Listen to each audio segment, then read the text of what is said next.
Yo, yo, yo. In a bottle of rum. I can't carry the notes like I can today, like I can any other time. It's too hot. What's up, people? It's your boy, MM2K of PNTS Network and the StadiaDosage platform, here with another SLS featuring MM2K. Man, oh, excuse me, look at that. I'm getting all choked up. Like I'm 2,500 pounds. Trying to squirt my arms or something like that. I don't know what's wrong with me today. No, I just had some hot Cheetos. Just forgot about that. I know better than that. Because I do have I'm an old man. I have a touch of asthma. If y'all haven't noticed already. I have no business eating that crap, but I still do it anyway. What's up, everybody? This is going to be a very fun show. It's going to be a great show. We're going to have a lot of fun. I'm very excited. I'm happy. As you can tell, I've already had too much caffeine. I already see some of you in the chat and all this stuff. We're going to get to you guys and gals pretty shortly. But do us a huge favor. Let people know that we're live. Send this out. We're going to talk about this week on Stadia. We're going to talk about the stealth drop game that came today. We got some things to talk about. And then we're going to talk about expansion. We're going to have a little fun, okay? I saw something going on Twitter earlier today. And I'm gonna say this, man. Shout out to my homie Cloudy Validation. That's my home dog. I haven't had him on the show yet. We gonna work. I'm his agent is gonna talk to my agent. We gonna work this out. But shout out to Cloudy Validation. Y'all was trying to beat up on my homie today, man. He was just trying to have a little bit of fun with the expansion rumor thing, and everybody went crazy. And Cloud Validation probably didn't understand what was going on, but I'm gonna break it down to him. There's a reason for it, Cloud, but I get where you was coming from. You just trying to have some fun today, man. You was trying to have some fun, squirt the kids with the water gun today because it's hot, and the parents came out and tried to hit you with their flip-flops, man. I don't know what's wrong with them today. Well, I know what's wrong with them, but you know, we gotta all understand and embrace each other, man. All right. So we're gonna have some fun. I'm gonna take the heat. I'm gonna take the flack from my homie Cloudy. We're gonna continue the little fun he was trying to have earlier today. Okay. Shout out to Lo-Fi. Stealth drops are cool. You ain't never lied, my brother. They are always cool. Like I said, let everybody know that we're live. Because we're gonna have fun with this one today. Let me know how the audio levels and stuff are as well.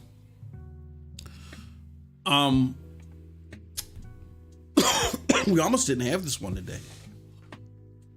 Some last minute stuff as far as getting my wife back to work. I don't know why they don't want her to go back to work, because I sure as hell do. But we're working on it.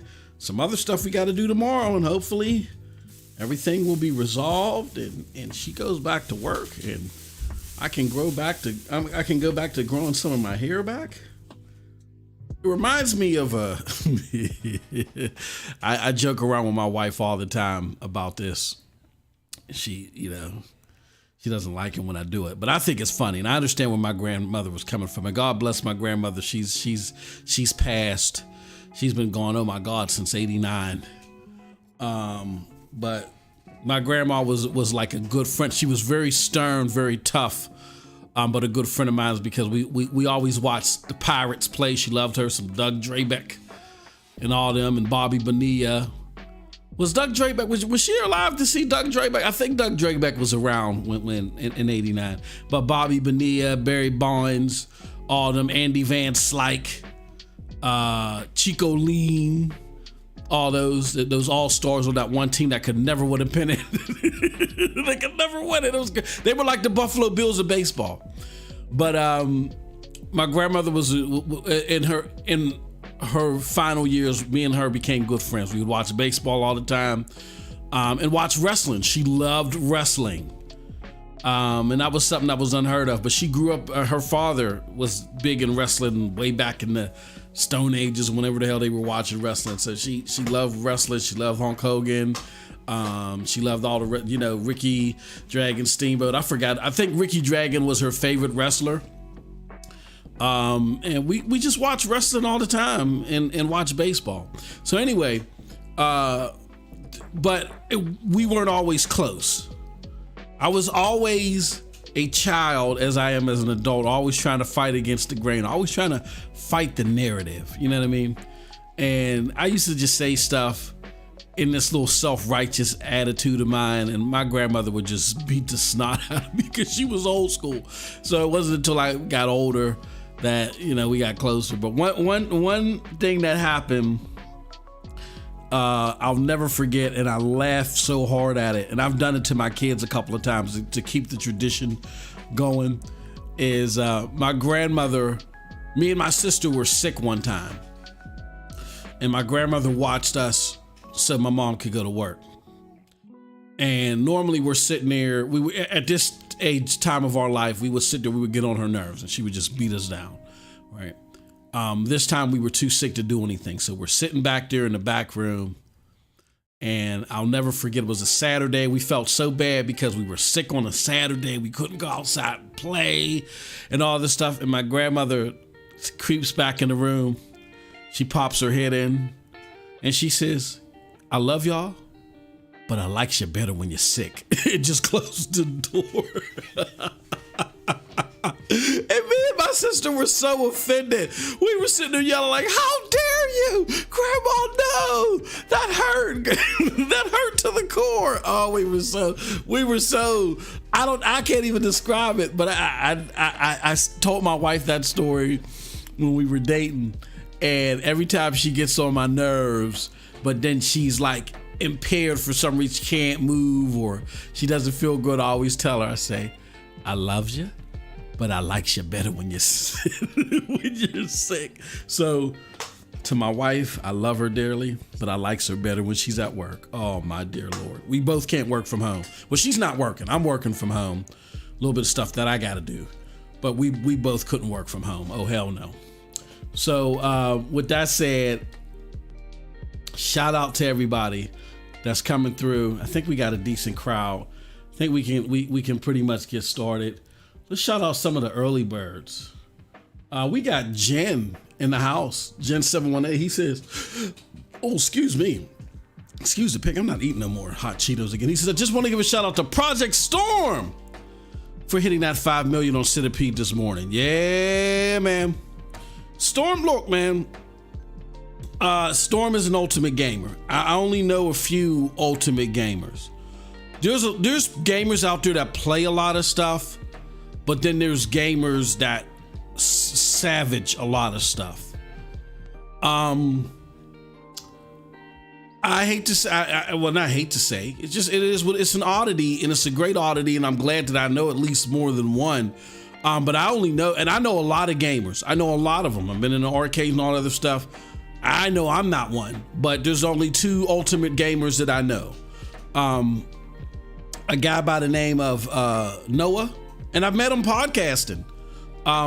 Noah, and there was another guy, rest his soul. He had leukemia when we were growing up, Andre. And he passed away when we were still young. He was one too. But my brother Mansamua of the broadband, my broadband bully brethren, Mansamua, aka Noah, and Storm. Noah used to hit me up, man, 6 o'clock in the morning. "You ready to play?" He play everything. "You ready to play Fallout 76? And this is when it was unpopular. I didn't care because I didn't mind the game too much. I wasn't in love with it, but I didn't mind it. And I actually defended the game against the community because people were talking. It's same thing with Stadia. People were talking about the game that didn't play the game. They just wanted to be on the bandwagon, feel special. And I said, look, that's Bethesda. Games come out buggy. That's the charm to some nerds. It gets fixed, it gets modded, it becomes the best game ever. You know what I'm saying? So he would call me up 6 in the morning. 6 in the morning when he knew I wasn't working. This is when I still worked in the office. "Hey, Moss, what are your days off?" "Oh, my day, it's normally Friday and Saturday, or I'm not going in this Wednesday, you know what I'm saying? I got an appointment, or I got to be at the house for this." Oh, okay. All right. Cool. He would, or we would be in the Discord, and Noah would be listening to when I say I was off. Would never even give me an invite. Would just call me 6 in the morning. Hey, yo, boss, what are you doing? Come on, it's time to play. And we'd be firing up Gears, Fallout, whatever, And he doesn't just play and get his hands on everything. He literally runs through everything, and he likes to speed run through stuff. So I'm like, bro, we ain't getting treasure chests. We ain't got time for that, man. We'll figure it out along the way. And I'm like, oh no. So I couldn't keep up with Noah. So Noah is an ultimate player. He plays everything, everywhere, all the time, from beginning to end, and he's killing anything that he plays. He's dominating in. There is no game that Noah is bad in, even if he hardly plays it. He's a killer player in everything, and that's how Storm is. Storm is like that. Storm just savages through everything. We already know that he's of the top 100 in Madden. That's no easy feat, because Madden is some serious competition. Like you just understand. Like Madden in the psyche gets so serious that you have rappers like the Game. Game said in a recent interview that he skipped the bag on like 2.5 million USD just to play in Madden tournaments. He was asked to go on a little small tours that have brought him a couple million, and he said no, because he was in the middle of trying to maintain top 100 or play in a Madden tournament. Madden is serious, man. It's serious. Storm is top 100 in Madden. Storm is a monster. You know what I mean? In gaming. So when he talk about gaming and his passion and all the other stuff, whether you agree or not, you got to understand it's not coming from a place where he just talking out the side of his rear end. Like bro is talking from pure passion of gaming, because that's what he does. That's what he does. So, celebrate it and feel honored. If you feel like you're a true gamer, be honored to even be in the presence of an ultimate gamer. There's nothing like watching an ultimate gamer do their thing. You know what I'm saying? It's inspiring, because all that passion and all that excitement from a whole community, from a whole group of people, just seems like it's just, extrapolated in one person. You know what I mean? And you get to witness some things that a lot of people don't get to see. You know what I mean? Or they may get to see it, but then you can't call him out by name and the person actually reach out to you. Y'all know Storm. Any of y'all in this chat right now can reach out to Storm, and Storm is going to shout you out. You can't do that with these other players. So somebody on that level personally. That's something to feel honored about. Because I'm telling you, I've been doing this for a while. There's not a lot of gamers like that out there. This is a rarity. Not a lot of gamers like that out there. And when my bro was sitting out there talking about, I could have got 10 million easy, people may say, oh, look at him talking. That's him actually being humble. He's telling the truth. He could have got 10 million easy. He's just, he's tired. You know what I'm saying? He gonna go to bed. It's 5 a.m. You know what I mean? So definitely make sure you give my brother all the flowers that he deserves. Shout out to PNTS Network. We've been a little quiet, but we've been working on some things on the back end with Grand Gamers, podcasts, all that other stuff. Y'all just beware. But yeah, man, we got an ultimate gamer. Like, the hell with all the talk. We got an ultimate gamer within our midst, and give him his flowers, because it's a rarity. All right, let me do this. I'm gonna flip some things around so I can see you guys' comments. That would make sense, being that we're having an open mic session, right? So being that I was brown nosing my bro for 15 minutes, which he deserved. And shout out to Clive for giving him his flowers too. I caught a glimpse of that yesterday.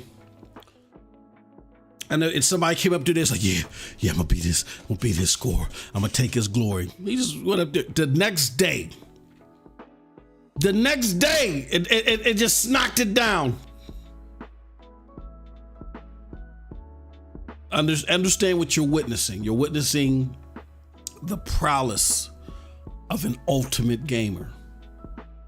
All right. But yeah, shout out to Jinx 718. Jesus Christ. I'm not an ultimate reader today. Shout out to Jinx 718 for that shout out. Mostly Martinez says Storm is the beast. Yes, dang real he is. Yer says Geek to Sneak. Hey yo. And don't forget y'all, win a chance in the chat for Google credit. Learn how via the link, but I'm gonna tell y'all right now, y'all ain't gonna get nowhere.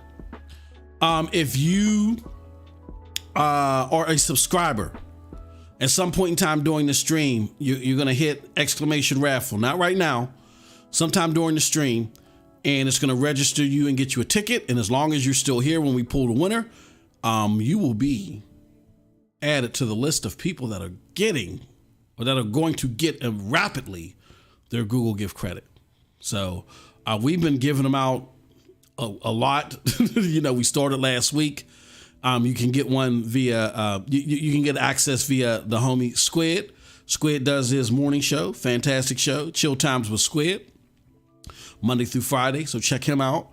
Also, you can get them when we do SSC or when we do SLS featuring MM2K, or if I do a special live show. Anytime we go live, we do this.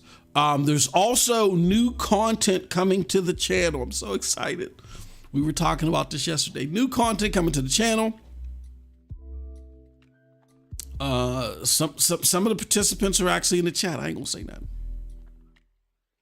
But we got new content coming to the channel. And when they go live this month, you'll have an opportunity to win as well. Just stay tuned on that. All right. What else we got here in the chat? We got Lo-Fi Monk. Yo. Stealth drops are cool, he says. Sometimes they're hot too.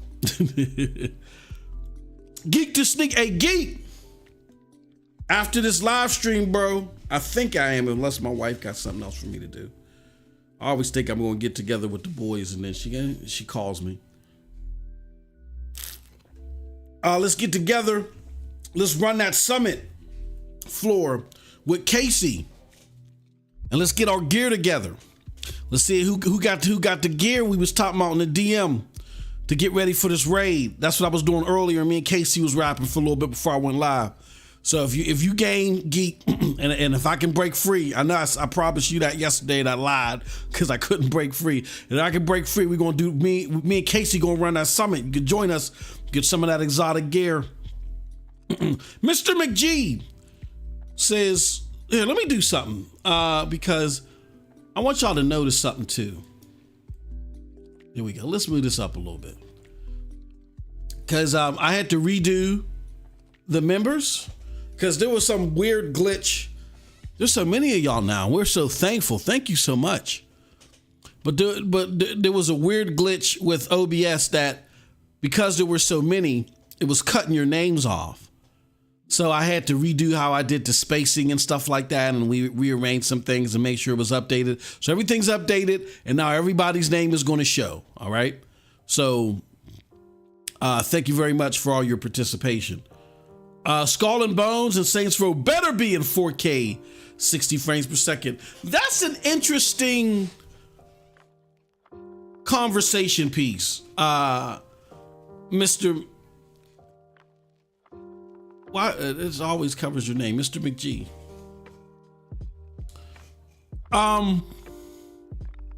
I will say this. I am hoping that there is a 4K mode, 4K 30. I am hoping that there is a 60 frames per second mode that is higher than 1080p. Please give us something higher than 1080p with the performance mode. Like I'm looking at, I don't know. I don't have the actual numbers and I can't wait till Original Penguin can do them. But I'm looking at the last couple of Far Cry games. I think Far Cry Primal was 1080p, but I'm not 100% sure. Now, this is an older game, so, you know, don't put too much real estate into this. But I'm not 100% sure that Far Cry 3 Blood Dragon, that's 1080p. I'm thinking that's like 1200, maybe 1440p. Again, older game and all other stuff, but I'm hoping that we can at least get a performance mode at like 1200p, not 1080p. I mean, if it's 1080p, I can do it. I would like to see that, that effort, that extra effort put in there. And that's a great point because, well, I'm gonna get into that in a little bit. I want to, you know what? This is what I'm gonna do, Mr. McG. I want to put a placeholder on that. So I'm gonna bring your comment up in a little bit. I want to put a placeholder on that. But there is something that I want to address first before we get that deep.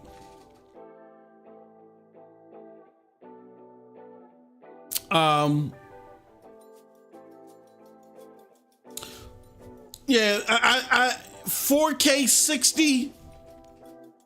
I mean, I don't know. 4K and 60? But there should be a level of performance, a standard of performance now, and I think a 4K 30 mode and a 60 frames per second mode, I think we're starting to get past, especially for AAA games, where 1080p is the lick. I think we gotta kind of like brush 1080p to the side. I get there's some things going on, and maybe we can get some 1200p at least in the house. We got Torre. Hey, Chris, we're gonna hit the summit later tonight. If you can, get everything squared away with the family and join us after the stream. We want to hit the summit. Casey claims he got a secret.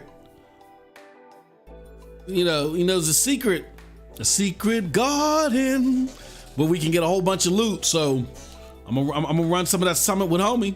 We got Purple Haze in the house. Purple Haze, what's going on? Bud says, what's up, family delighted. Ron Slush says, does Avon have a subscription service? I don't know, man. Dr. Streamax, what's going on, brother? What's going on? Good to see you, as always. Who else we got up in here? Mostly Martinez. All right. We got Thomas Collins.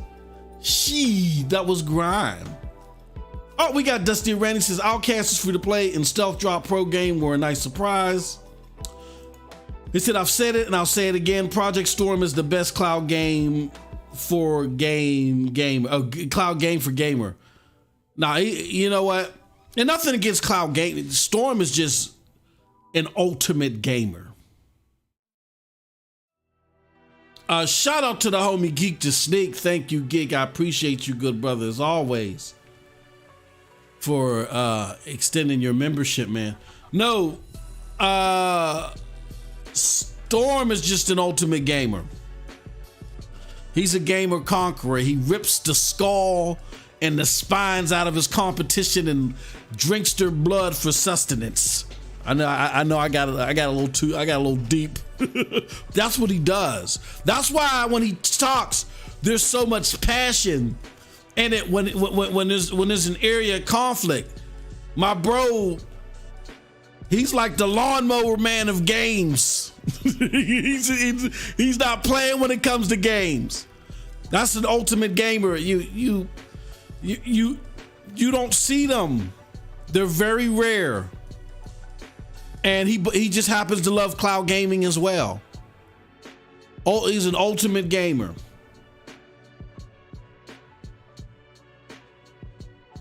And now your mama knows what you think this is, MM. He says, oh, you think you can have a party without me, bro? Bro, where you been at, man? You came late.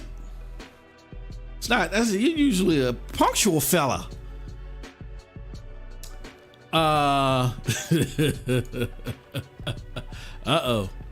It's getting murky in the chat, man.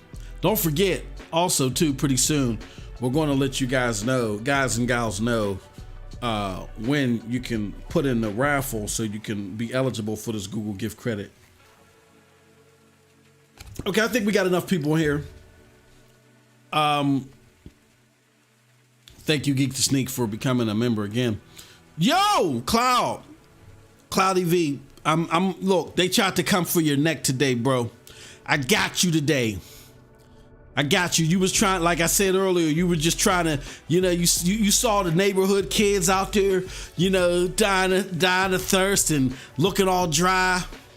And you said, look, we gonna spice it. We just gonna have a little fun. You came out there with the super soaker, tried to wet up the kids, and the parents treated you like you had some tie-dye van out there, man. And they came out there and tried to hit you with their flip-flops. Cloudy V was just trying to have some fun today. Everybody came at his neck. But I'm gonna take something for you, bro. I'm gonna take something for you. I'm gonna continue what you tried to do on Twitter. We're gonna have some fun with it today. And with a huge caveat, these are just guesses. These are just guesses. What y'all think? What y'all think is gonna happen with expansion? That's it. They tried to beat my brother Cloudy V to death with some flip-flops today. Golly.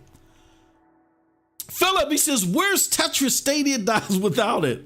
Yeah, Tetris would be nice. It is surprising that we don't have Tetris on there. It's been a minute since I could listen to this, and this 9 to 5 work thing really ruins my plans. I know, man. I don't like the day when I have to go back in the office. I know it's coming, but I'm not going to like that day. I was telling my wife the other day, because now that all the kids are gone, it's just me, her, and the cat, really. My 16, my youngest child, so he can go to school in the city, stays with my mother.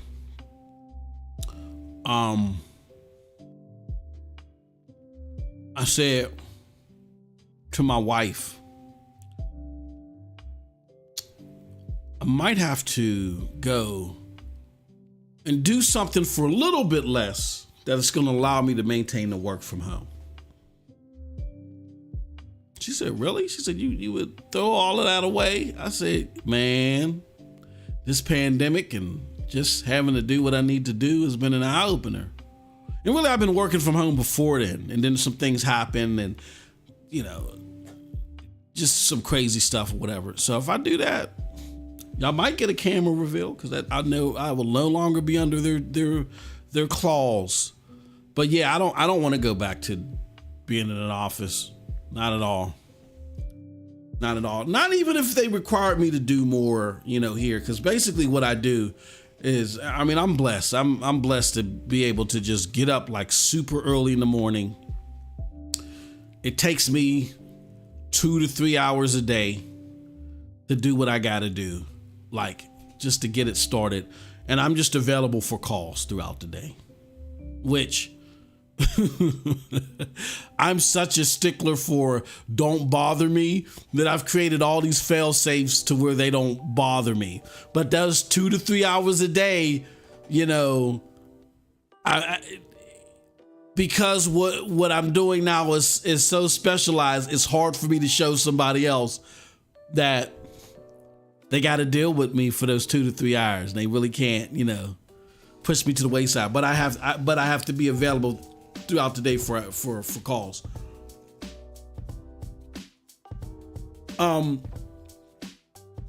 Yeah, I don't want to go back into work. I don't want to go back into the office. When I say that, even if I got to do a grueling 8 to 10 hours from home, I'd rather do it from home. I don't want to go back into an office.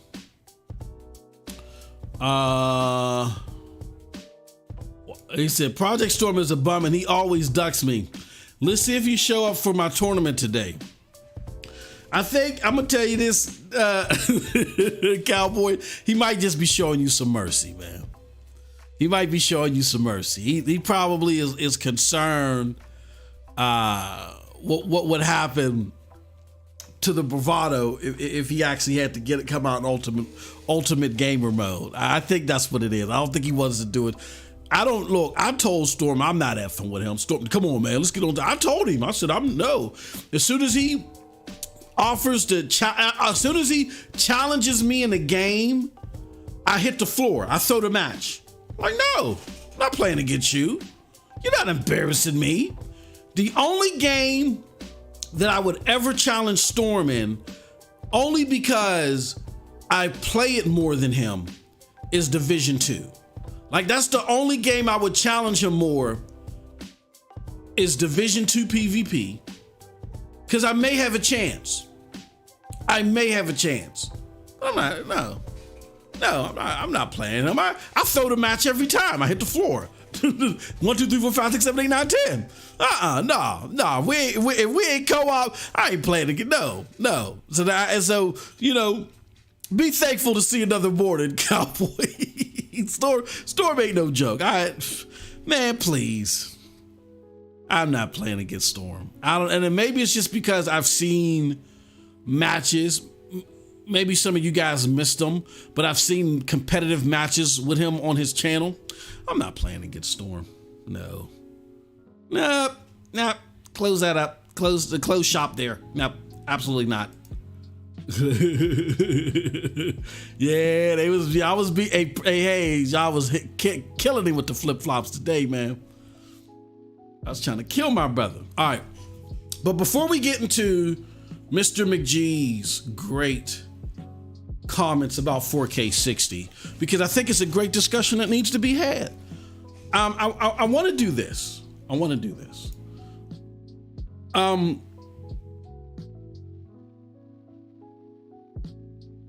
Let me ask you guys a question.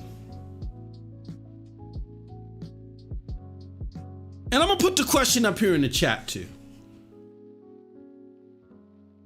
How many of you actually thought Stadia was closing down? Now, when I ask this question, don't take this as in me saying that everything is perfect with Stadia and Stadia is great and now Stadia is going to rule the world. I'm not saying, no. I just want to know, how many of you, before this recent onslaught of news that I think pretty much signifies that the whole closing down, the sunsetting theory, as I said, the whole sunsetting theory has been put to bed. Again, we can argue if we think that their strategies are effective and what it's going to do for gamers. Those are different discussions. But normally we have those discussions on whose strategy is effective when it comes to game platforms without every ineffective thing or everything we didn't like, meaning that they're shutting down. Stadia is the only one that we do that with. And it was absurd. It was sucking up the oxygen in the room. It didn't make any sense if you followed the facts. It was just all emotional and just individuals taking that raw emotion and trying to find ways to script it into something logical, or that sounds logical when it wasn't. But I think with the onslaught with the recent news, whether you liked your strategy or not, whether you think it's effective, I want to know how many of you actually thought that Stadia was willingly winding down, as Business Insider was like it was hanging by a couple of threads. There were a couple of people in the cafeteria making mac and cheese and chicken sandwiches, trying to pat Phil Harrison on the back of his head. Come on, big fella, stay in the game. And throwing them TV dinners or whatever. Come on, you can just do a couple hours a day and stay in the game. How many of you thought that was really going on? Let's do a poll. How many of you, or did you think, did you think that Stadia was winding down before recent news?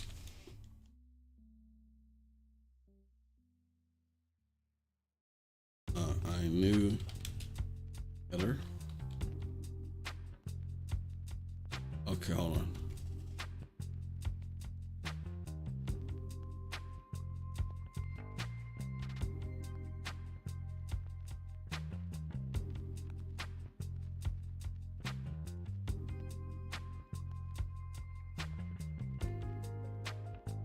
Whoa, what's wrong with my keyboard?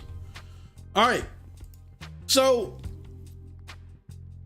the way that I asked the question is, did you think that Stadia was winding down before recent news?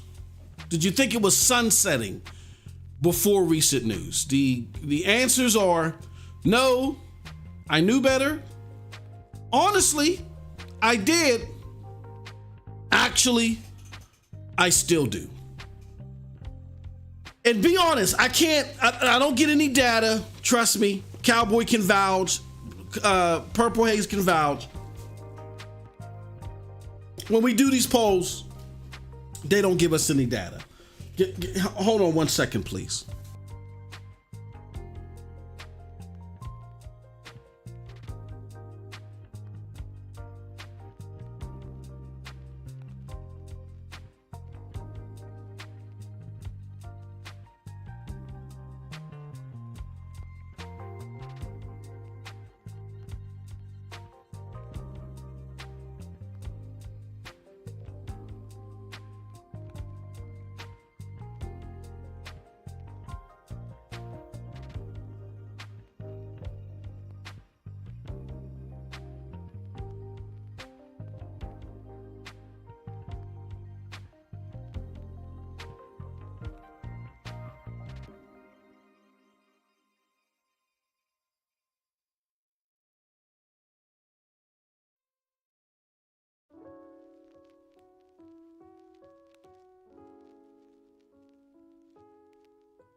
Okay, so let me know what you guys think in the section below.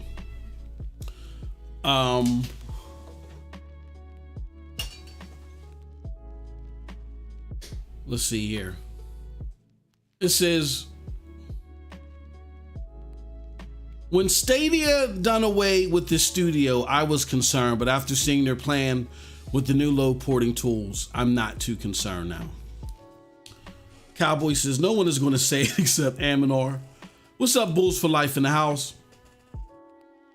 Geek to Sneak says, bro, we all should know Stadia isn't closing its door. Priorities changed is all. Well, that's what people know now, Geek. I mean, and I'm not saying that the evidence wasn't there before, that they shouldn't have known. But something was going on. And I want to help people understand what that something was.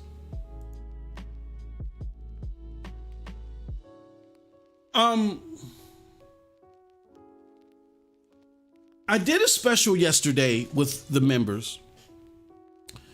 And the special that we did talked about the history of a lot of this stuff, where it came from.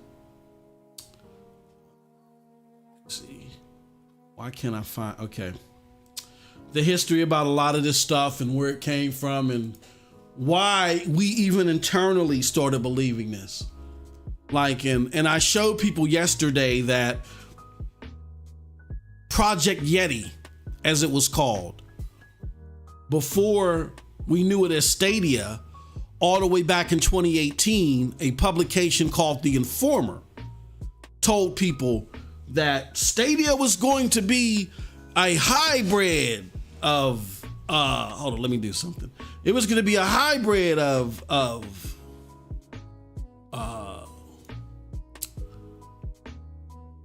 second.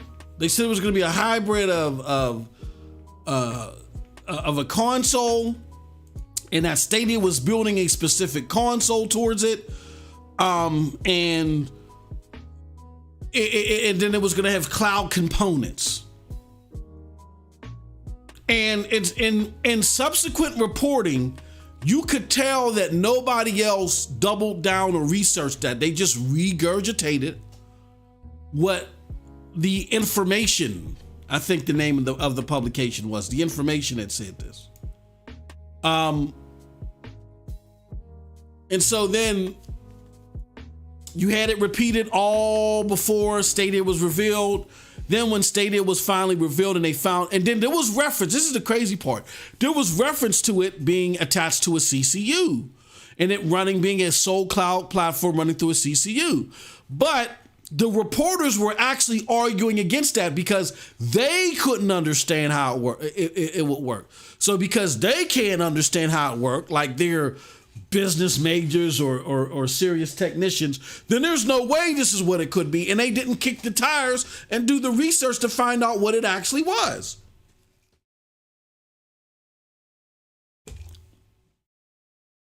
So you fast forward to 2019, where there were mock-ups of the Stadia console and all, and talk about the Stadia console that was going to have these cloud capabilities or whatever. And when we found out that it was a cloud dedicated platform, everybody was upset. Why? Because there was egg on their face and they were made to look like idiots for not vetting this information and talking in absolutes like this was like a better Xbox. That's the way they were making it sound. They were making it sound like that because you got to remember at the time, people were fed up with Xbox. They didn't have the exclusive titles that people really wanted, and Game Pass was in its infancy. So it's not what it is now, where it's like the favorite of journalists and people give it rave reviews. It wasn't that back then. I remember we at Broadband Bullies had so many Game Pass things, we couldn't give them away. Hold on one second.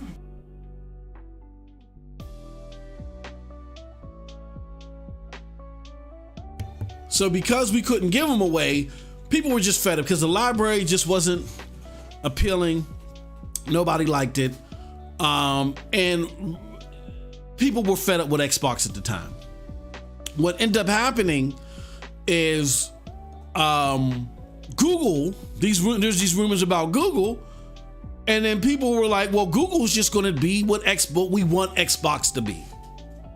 They're going to pursue this cloud thing and they're just going to do it better. They're going to come out with a console and they're just going to do it better. So that was strike number one, when Google had the audacity to be its own sole cloud dedicated service and make them look foolish for not vetting the information that they got from the information and just kept rolling with it.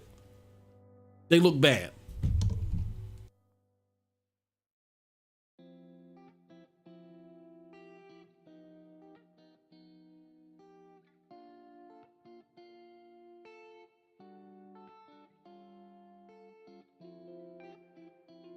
So after that,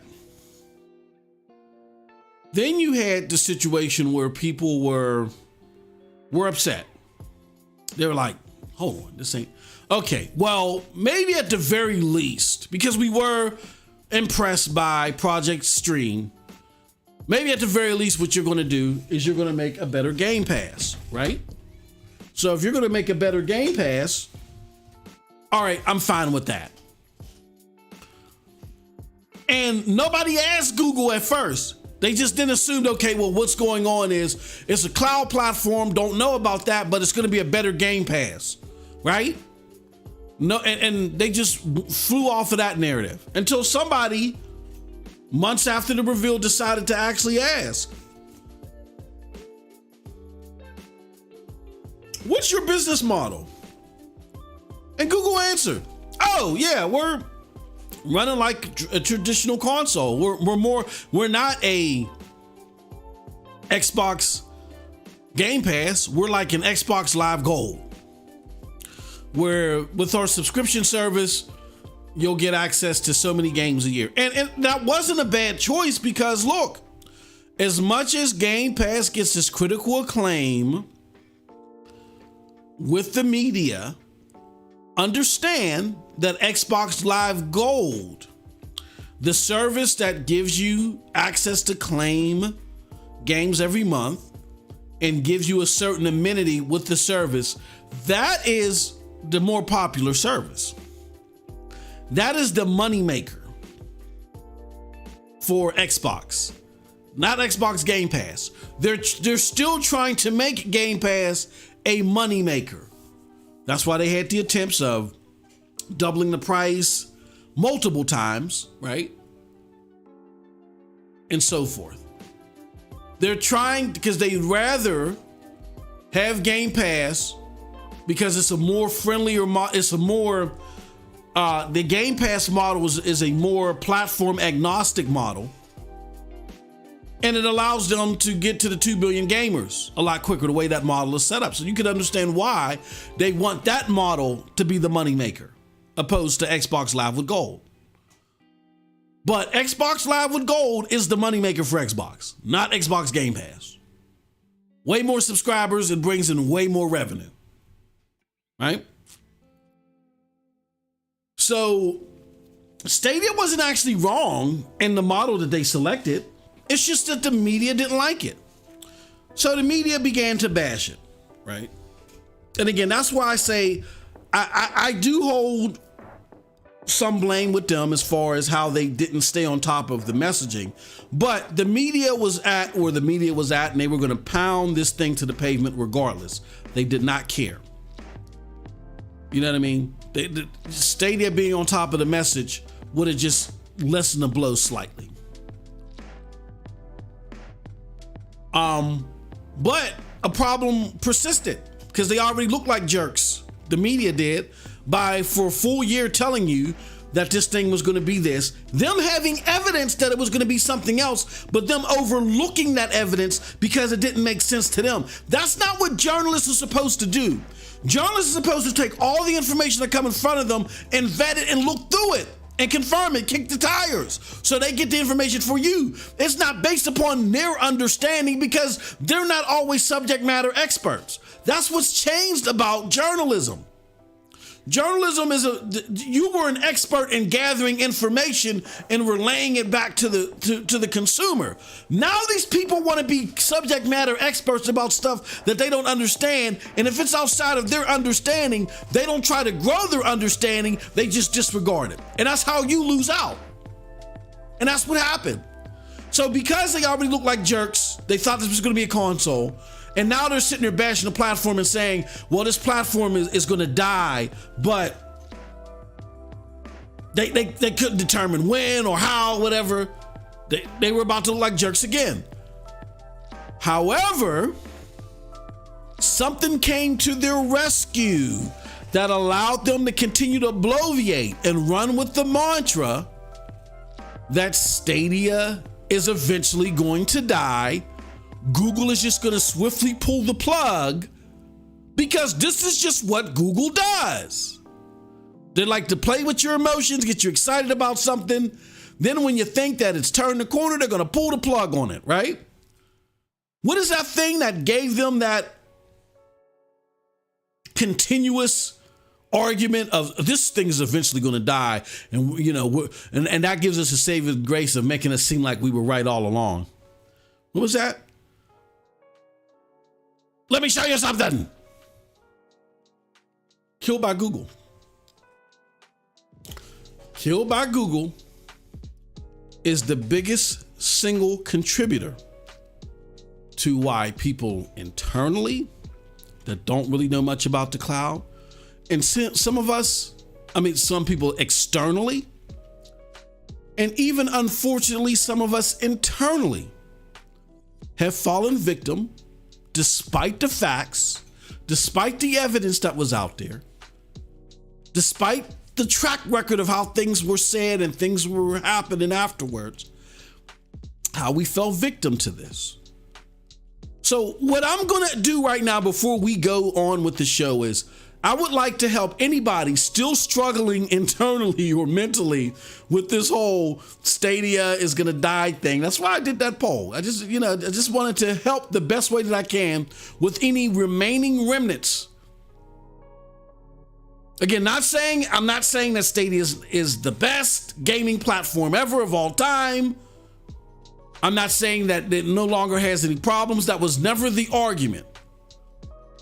The argument was that Stadia was sunsetting the platform. It's an industry term. Otherwise, winding it down. But they just weren't telling you because that's what they atypically do per killed by Google. Let me just show you how far off this individual from killed by Google. And let me say this. I've interacted with this person. They've blocked me. They blocked me because, again, I'm strictly by the facts, and that's what I'm gonna hammer you with. And it got to a point to where he just told me, he said, look, I don't research any of this stuff. I just have these hot takes. I just have these mantras, these beliefs that I make sound good because I'm good with putting words together. And this is the way that I feel, and I'm allowed to feel this way. So there you have it. Put that in your pipe and smoke it. Block. This is the stuff that people were pivoting their belief systems, their communications, their content off of. And I just want to show me your leader. I want to show you your leader real quick. For anybody that's still having doubts jing-a-ling-a-ling-a-ling in their head. This was based upon Google using what we now know as immersive stream to bring Gotham, a Batman Arkham Knight, to AT&T. This is what the person behind Killed by Google had to say about that. While Stadia is not mentioned by name anywhere on the page, oof, the current iteration of Stadia as a consumer platform service is looking grim, y'all. So again, the mantra is, because Stadia wasn't mentioned here in this white labeling or business to business affair, that Stadia retail was in trouble. All right. So Phil Spencer is the head of Microsoft Gaming. He's the head of PlayFab, Havoc, anything that relates to gaming is under Phil Spencer's helm. Now, immersive stream and immersive stream to Stadia is a little bit different than PlayFab's relationship to Xbox, but it's helping to power it in the cloud in many ways, right? And along with Azure. So that would be like PlayFab or Azure being used for something and it doesn't have Xbox anywhere. Those are just the underlying tools that are used to make the in-house platform work, and along with the business-to-business platforms work. The retail branding, Stadia or Xbox, doesn't need to be there. This is a business-to-business version of what's being used. Even though it's sharing similar elements to that, it doesn't need to be called Xbox Fab or Xbox Azure. It's PlayFab, Azure. So the mind state is ludicrous. But again, because the media had doubled down so much on Killed by Google, a person and an account or an entity that admitted they don't research their stuff, you double down on it too. I don't even want to hit this like button and show you who are the people that like this stuff. Some of them might surprise you. But I digress, I'll continue on. So after this is what he says. Hot take. When, not if, they end up rolling Stadia's technology into a cloud service offering, it's game over for the consumer platform. So we have immersive stream right now, right?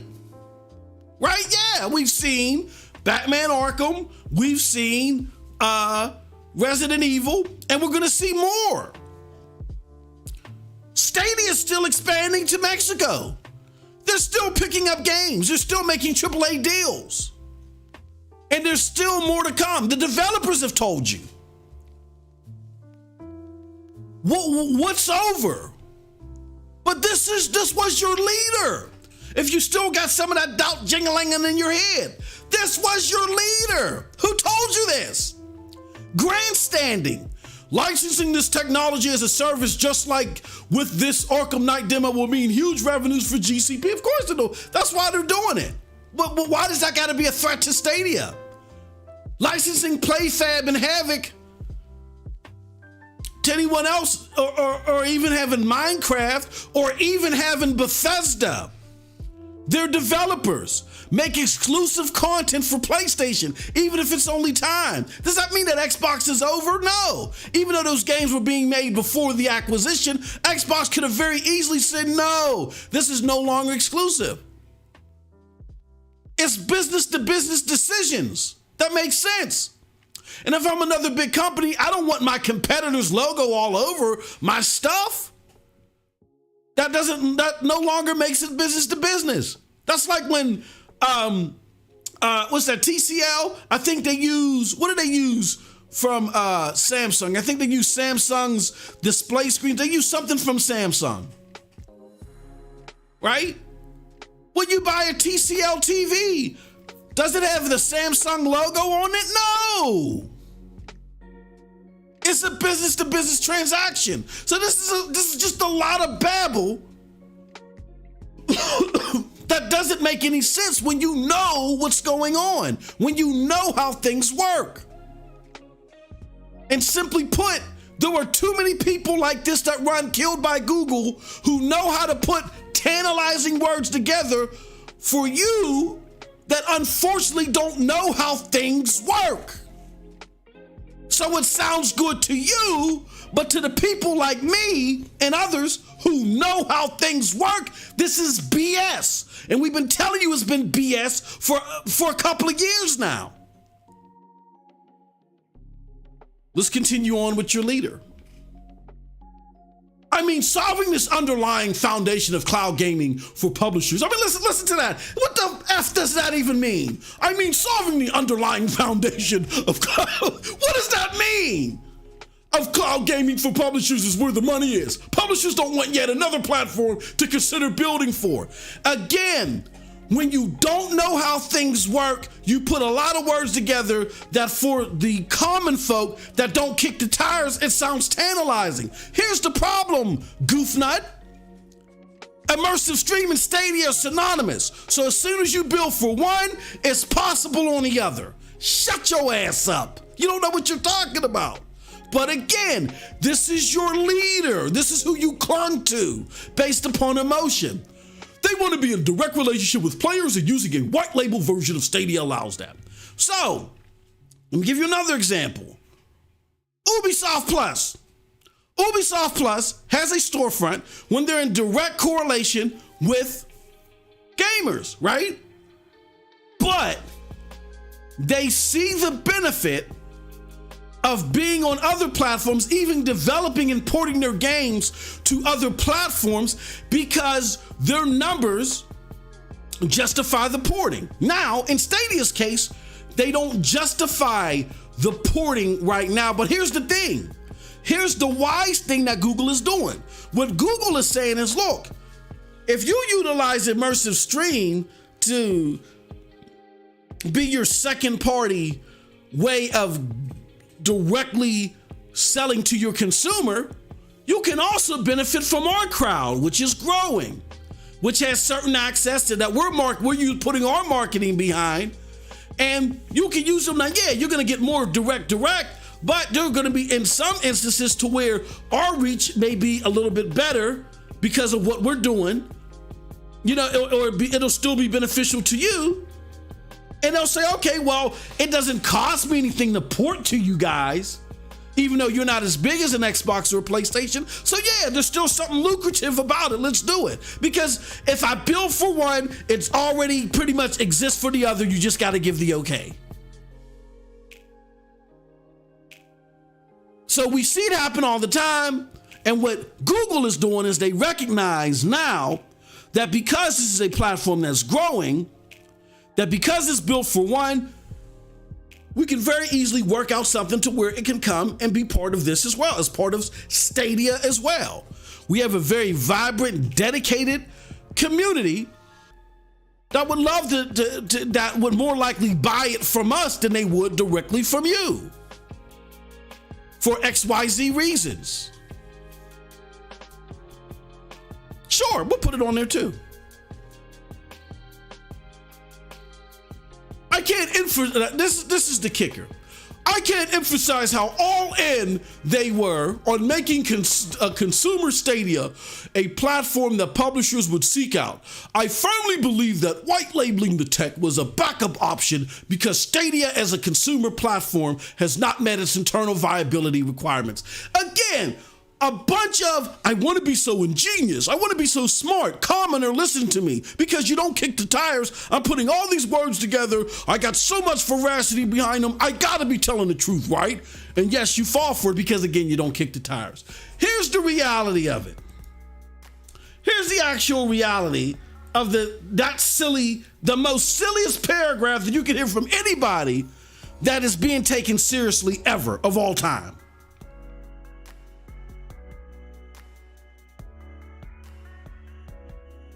I think y'all know what we're about to do here. Let's do it. Y'all remember this? Y'all remember this? Again, I can't emphasize how all in they were on making consumer Stadia a platform that publishers would seek out. Meaning, they had nothing else in this realm happening.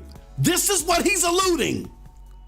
I can't emphasize how all in they were on making consumer Stadia a platform. In other words, nothing else going on. We wanted to make people come to Stadia. We had no other means, no other olive branches to publishers to push their games and their titles through this technology. This is what he's saying in this paragraph. I firmly believe, and you can tell that from this, the context from this. I firmly believe that white labeling the tech was a backup option because Stadia as a consumer platform has not met its internal viability requirements. He says this in October 2021. You know how we do. Let's do this. I'm gonna shut off the music. We're gonna open this up and we're gonna go here. I'm gonna shut off my mic and I just want you to listen. Is all about. Do you think from a, I think people were wondering about subscription and, Xbox has Game Pass and whatnot. Do you think over time that your subscriptions, you said there may be publisher subscriptions that could kind of live on top of it. Would you ever allow publishers to have their own stores on Stadia to sell games to people as well? We almost enable that by default because on Stadia, a game is just a link. Right. And so whether you discover that game through our store or the publisher's store or Twitter or Facebook or Discord or whatever channel, it's easy to discover and propagate games. So conceivably you could have like a Steam or Epic store inside Stadia selling games to people? Or it could be outside of Stadia, but ultimately it's just a link, so it sends the gamer to play the game on our platform. Okay. So we encourage that because we want the publishers and developers to take the game to their audience rather than always bringing it to ours. Well, that's an interesting idea because then there could be a subscription service that would have a collection of a bunch of games where there's a publisher, a bunch of publishers getting together that could live within your ecosystem. Yeah, that would be conceivable. Yes. Interesting. All right. Well, it's you said a lot of pieces to figure out, and part of this is it's uncharted waters as we all sort of figure this out. But I think I'm certainly in agreement that this idea of streaming content and the accessibility of things with that controller that I can have in my hotel room here playing a game is a pretty compelling proposition that's going to bring games to more people in more places around the world. That's right. Which I'm excited about just for our industry. We want games to be for everyone, Yeah. not just the few who have an expensive box under their TV. Right. And if we can change the model from games being device-centric, and that the games are about you rather than the box, then the games go with you wherever you are on whatever screen you are on. And we think that that is the way it should be. Awesome. Well, Phil, thank you so much for joining us to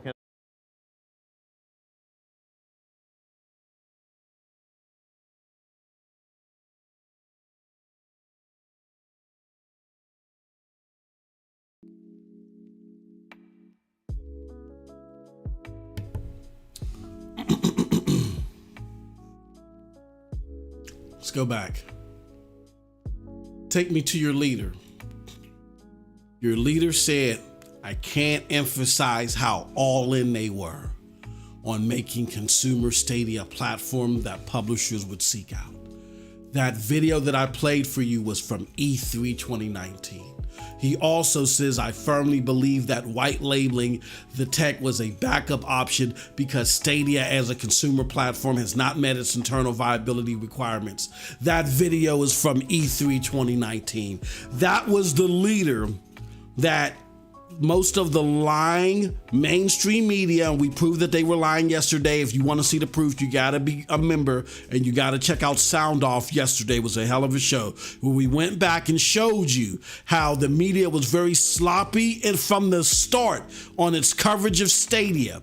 Not only did they not kick the tires, but there was vital information provided by Phil Harrison in multiple interviews with Ars Technica, with Eurogamer, that nobody followed up on.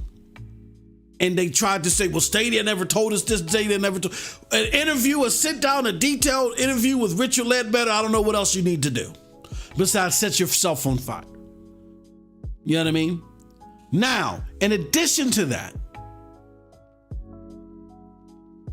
you had the media that, again, because they weren't going to change their ways, they weren't going to get better. They're still going to do their lackadaisical, lazy copy and paste for clicks and to get on the articles and all that other stuff. They're going to continue to do that. But to validate what they did and to keep it going, they needed an anchor.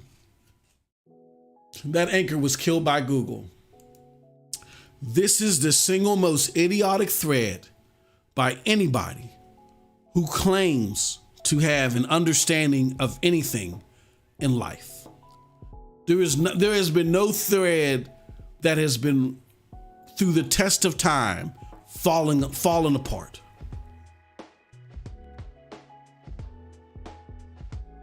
It's like wearing a paper mache helmet through a roller derby. It was the most idiotic thing that could have been said in relation to reality. And unfortunately, I get why the lying media did it, but you got to ask yourself internally, if you're part of the greater cloud community or whatever, why you did it. Why did you give credence to these people? I'm going to tell you why. Because there is now a rampant culture of, I don't need to know or research what I'm talking about. If I'm deficient in understanding of something, that's okay.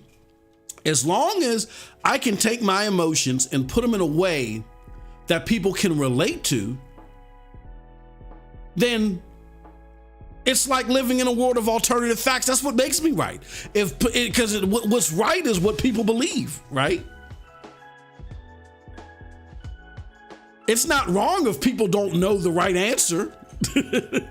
So when you live in that false prism of facts,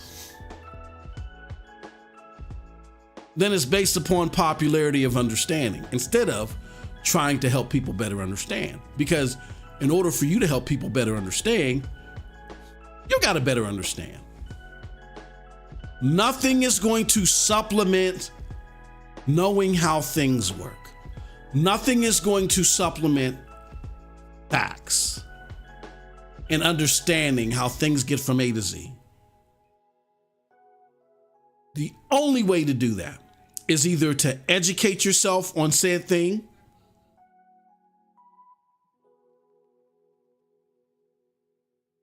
or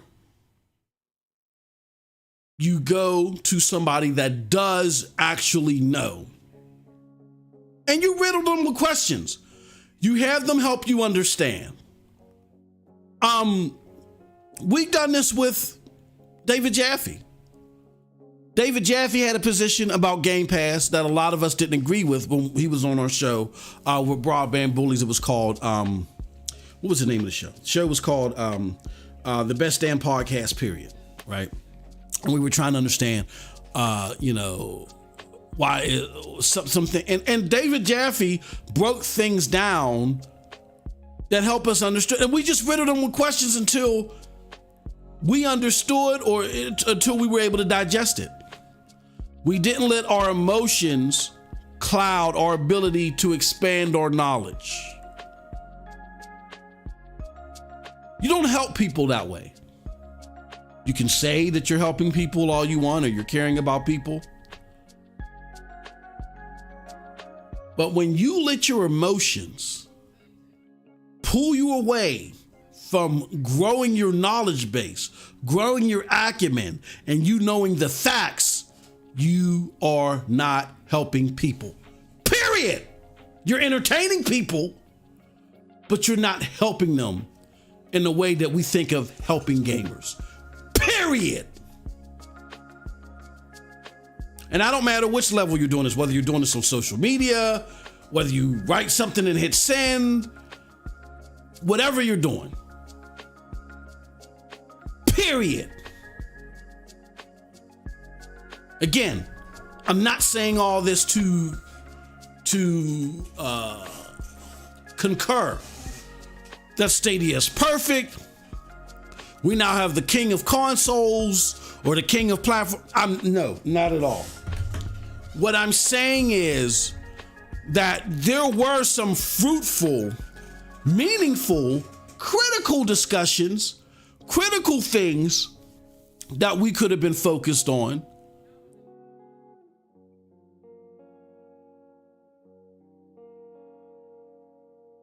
Instead of focusing on, are they closing tomorrow? Are they closing? Are they closing today? Are they closing tomorrow? Are they closing today? Oh my God, they're closing, they're closing, they're closing. Oh my God, oh my God, oh my God.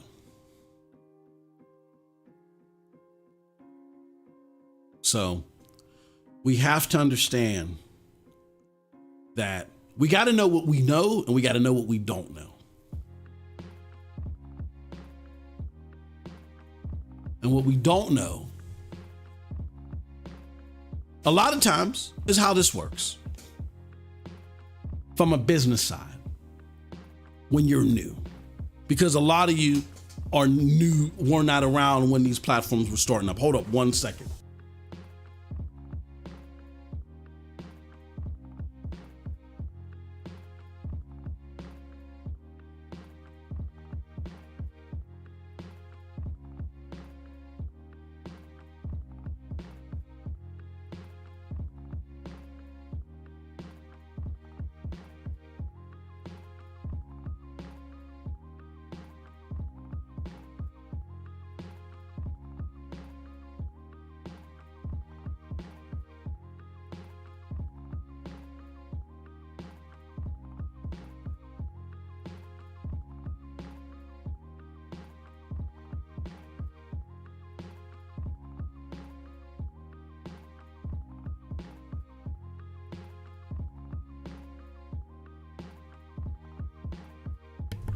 Okay, so hopefully that makes sense.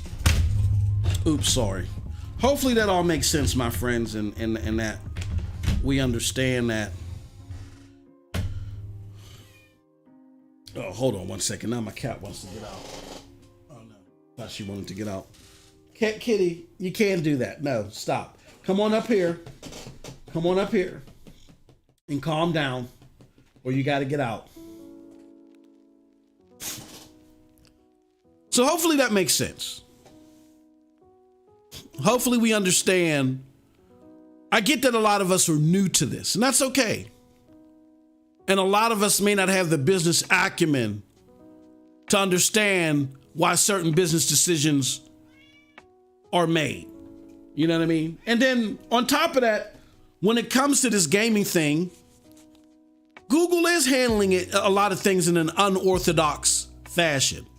But when you know business, or when you're around people that know business, and you're not just taking your emotions and trying to justify your emotions through clever wording, then you don't fall off base, is what I'm telling you. I had people, like, for instance, the Business Insider article.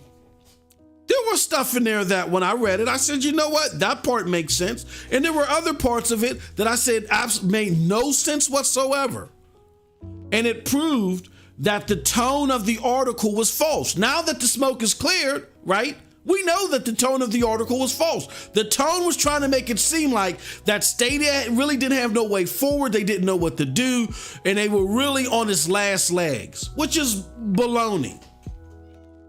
Number one, none of these platforms, PlayStation, Xbox, Amazon, Geforce now, none of them are on their last legs of deciding. Hold on one second. This cat is, you better not come back in here. Shut up. Come on. And don't come back. Thank you. Sweetheart, she wants to get in the room, so you, nope. Near.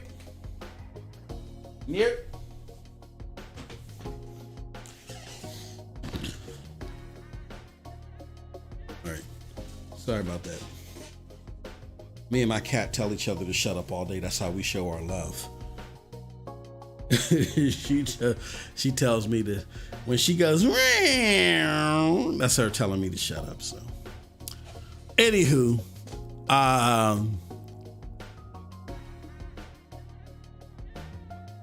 when you understand how certain business decisions are made, then you can look at that Business Insider article and then you can say, well, you know what? That doesn't make sense. So even though they were right here, and I'll commend them for being right here, doesn't make everything wrong, doesn't make the tone right, but the things that are wrong are wrong. And the things are wrong in critical areas that cast doubt on the tone of the article, which again was trying to point to or suggest that Stadia was on its last legs. Nobody knew where to go. Yeah, you don't make expansions to Mexico if you don't know where to go. You don't use immersive stream to try to like bulldoze an opening to cascade achievements and accomplishments to Stadia if you don't know where to go, which is Dov's new strategy. They're still continuing to pick up games and content. Are they still going to struggle? Are there still going to be lapses? Absolutely, yeah. Like I said, what Google does is the way that they're doing it is a bit unorthodox, but it's not to a point to where you can't understand why they're doing what they're doing.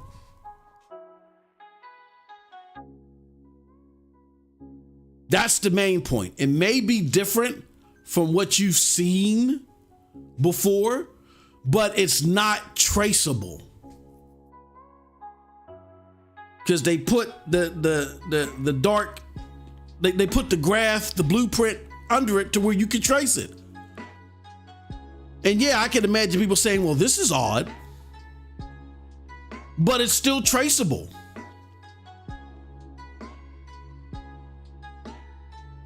So my recommendation is you gotta get acclimated to people that have strong business sense. That's why when I read that Business Insider article, I knew there was a problem. How did I know there was a problem? Because when they put in there, and you could tell they put this in there as they thought that this was a big proven point. They put this in there as an account from somebody. They said, after the layoffs, Google did not have an appetite for any other studios. I looked at that and my eyeballs almost fell out my head. Because the assertion is so ridiculous to print. Why? Because of course, they just laid off hundreds of people. Of course they don't have an appetite because they can't do it legally. When you lay off people, you can't replace them within an X amount of time, depending upon the state that they're in.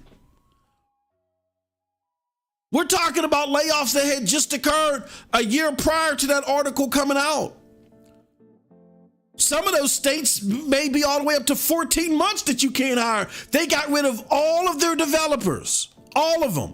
So to give you an equivalency of what I'm talking about, if I own a McDonald's and I have 10 cashiers and I lay off 5, I am then telling the state or states,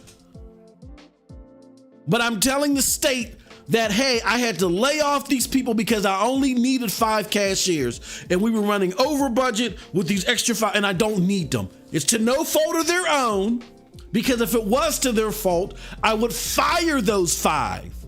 And then firing them requires me to have the proper documentation to show that I showed them their problems. We went through a corrective action process. They didn't follow the process, or they weren't able to meet the milestones within the process, so they had to be terminated. No, to no fault of their own, we are now running over budget, and we realize that we only need 5 cashiers, not 10. So then I relay that to the state.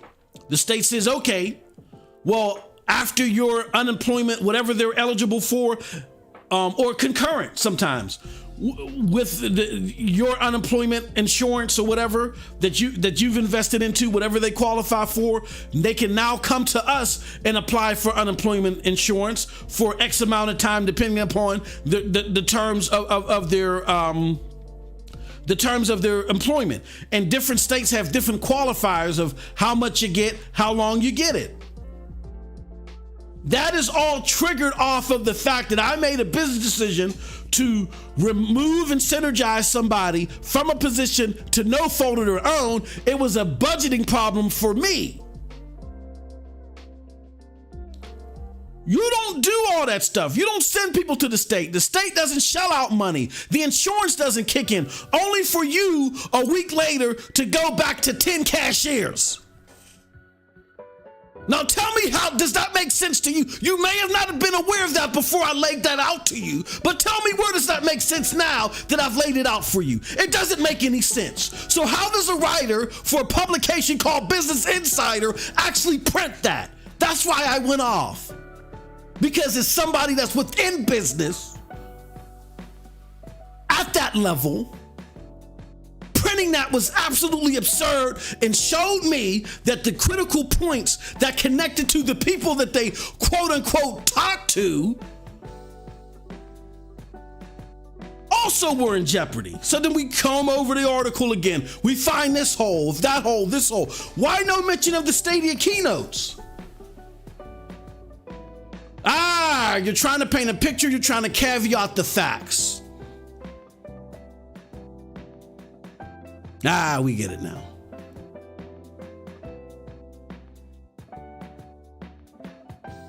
Now we understand. You had some things that could perceive negatively that were going on with Stadia. They didn't meet milestones. Things personnel-wise changed. How can we change this to the story that we've been trying to sell since 2010, when we told you that Stadia wasn't investing in indie games, and that fell on our face because we just, again, didn't kick the tires. And again, the reason why I'm doubling down on this is because I actually had people coming to my streams and tell me that we are picking and choosing what we want to believe.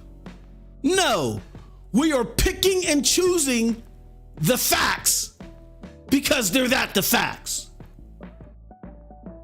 And we got to get better. For those of you that still have those doubts jingling, you got to get better and understand. If you want to have this conversation at a high level, let me just put it out here. If you want to have this conversation at a high level and be taken seriously and not just waved off, you better understand what you don't know. And most of you don't know business. It's as simple as that.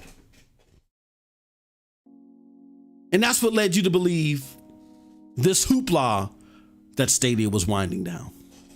This is your leader.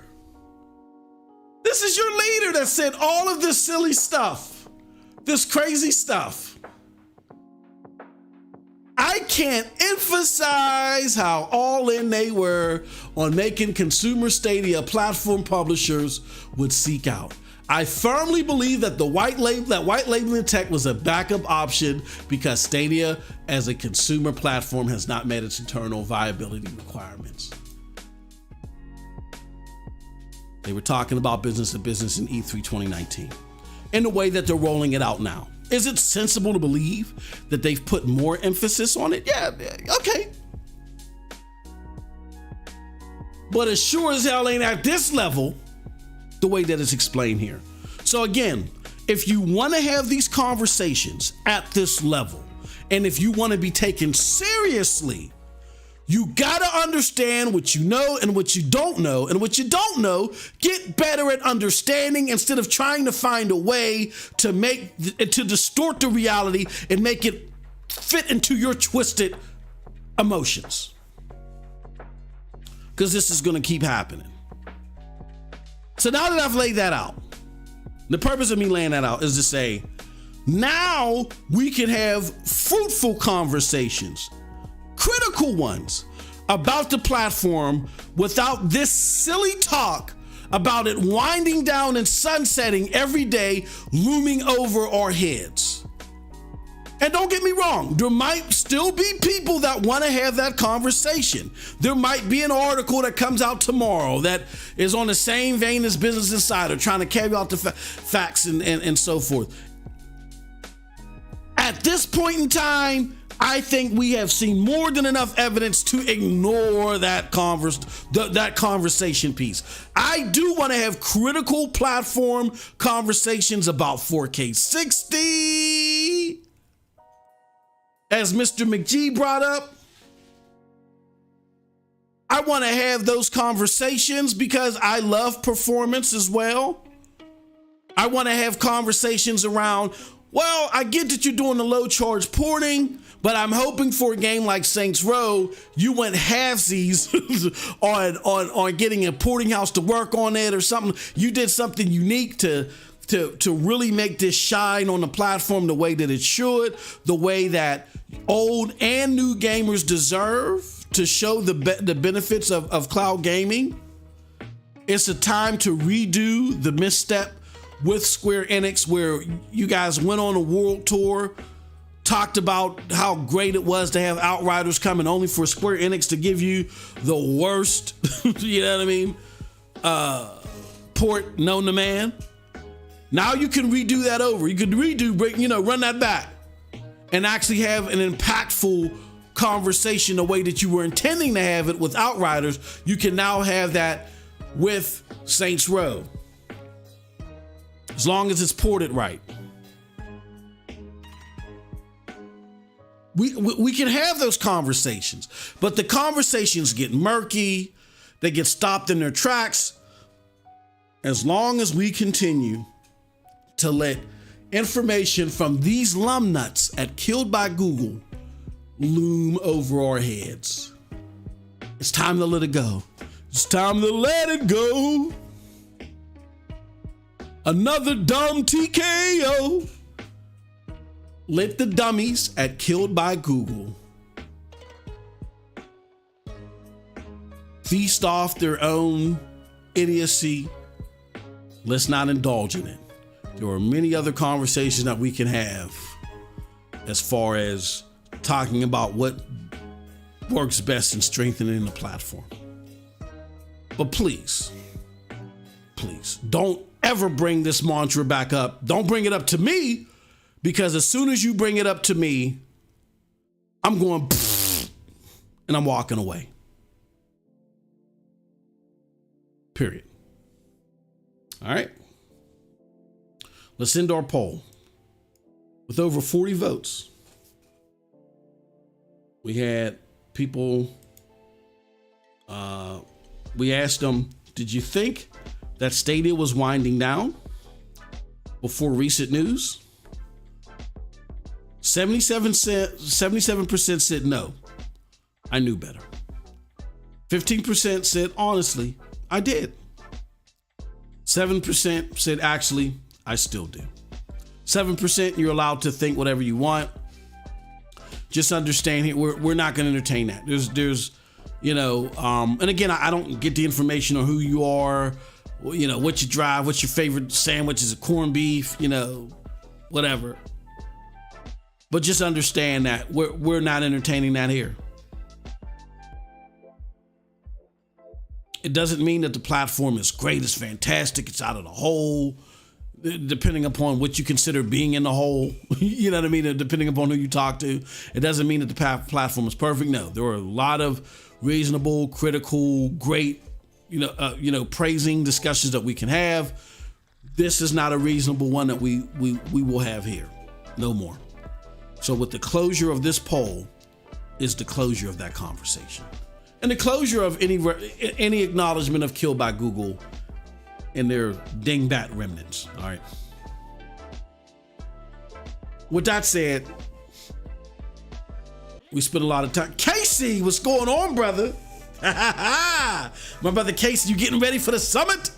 You getting ready for the summit? Shout out to Casey, man. Good to see you. Let's go read some of these comments.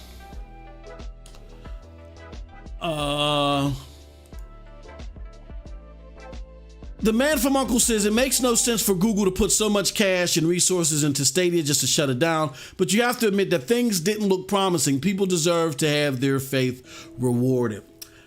I'm going to say that things were understandably disappointing, but never did I think that when you take a step back and look at what was going on, good or bad, that it equated to kill by Google being right. Things weren't looking promising. Things were looking disappointing, and you could talk about that, absolutely. But with the focus of it being, did you think they were shutting down? And here's why I say that. You gotta look at precedent.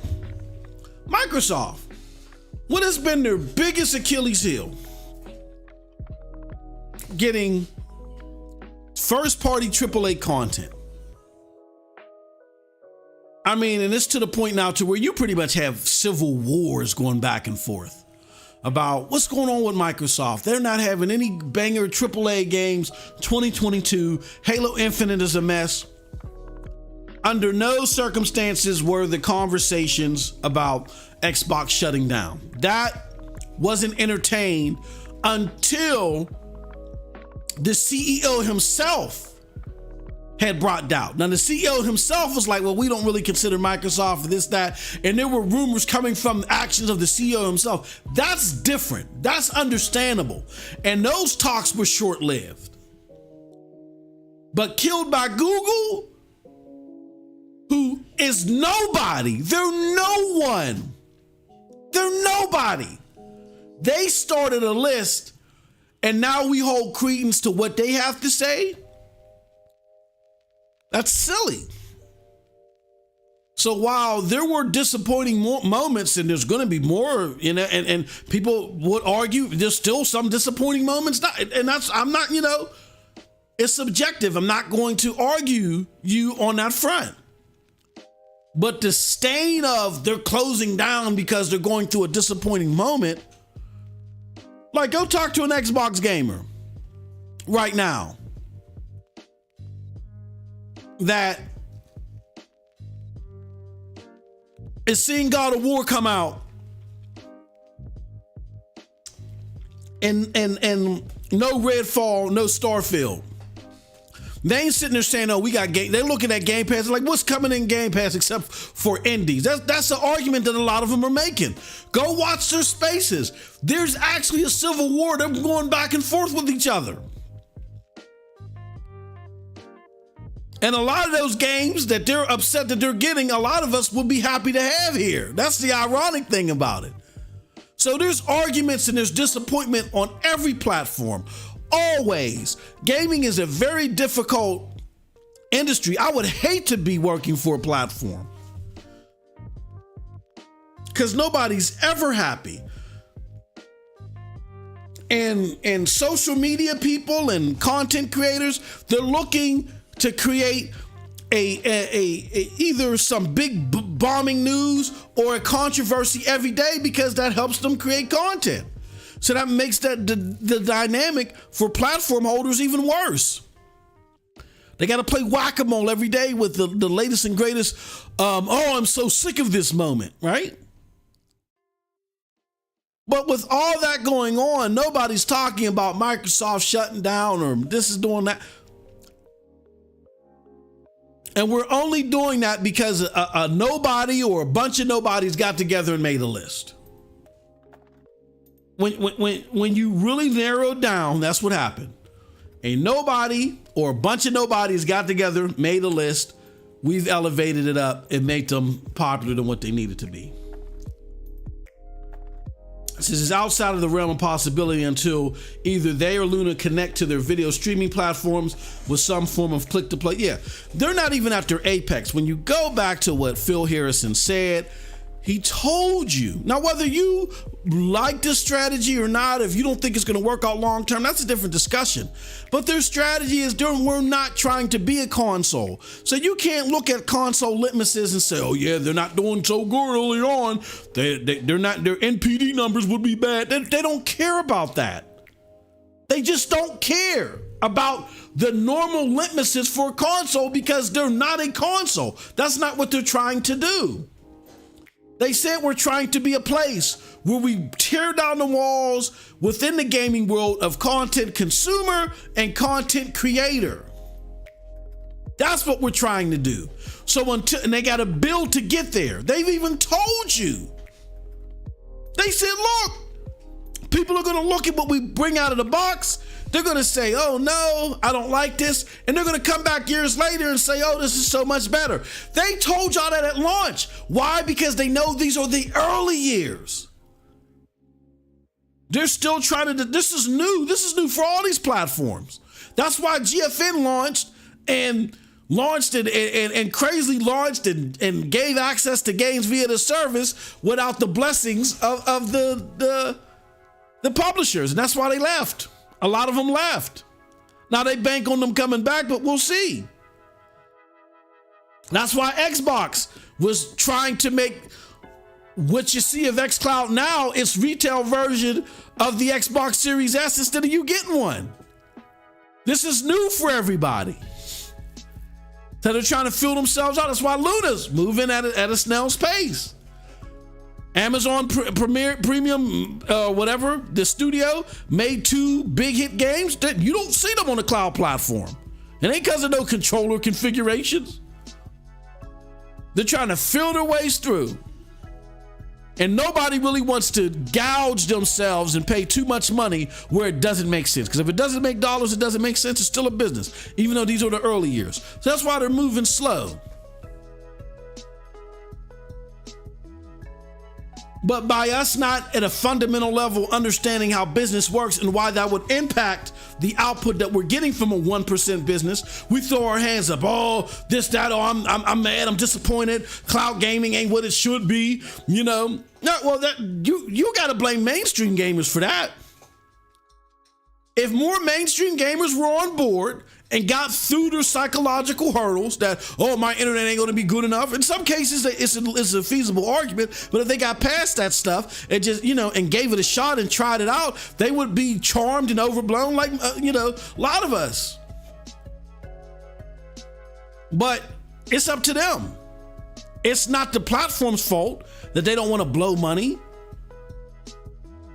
on something that has a low ceiling. But getting back to Stadia, all this doubt about their existence was created by a group of nobodies. Nobodies. That's just all they did was put a list together. Did not investigate the context between the lists. Just put a list together, got some acclaim, and went and started bloviating all over the internet, and we proved it. They got a whole thread full of misinformation. It's laughable to look at now. Y'all were lapping it up when they put it out there at first. So that's the problem. The problem isn't being disappointed in the platform in certain regards. It's attaching every disappointment to, yeah, they're closing down. That's why that happened, because they're closing down. That conversation is just not feasible anymore.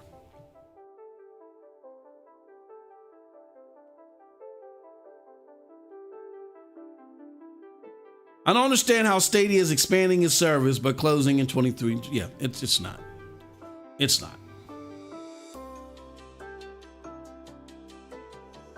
I don't even call them journalists anymore, just bias report. Yeah, when you Jinx 718, I urge you to go check out or become a member at any level and check out our Sound Off. We show you. See, people thought I was just making stuff up. We showed you when it was Project Yeti. We showed you the egregious job that the journalists did when it came to reporting and vetting the information that came from the information. And because they couldn't make it make sense, instead of doing what journalists do and say, that doesn't make sense. Let me find out how they would do something like that if that is a possibility. Instead of them doing that, they said, no. It's got to be a console. And they just doubled down on the whole console thing. It's egregious.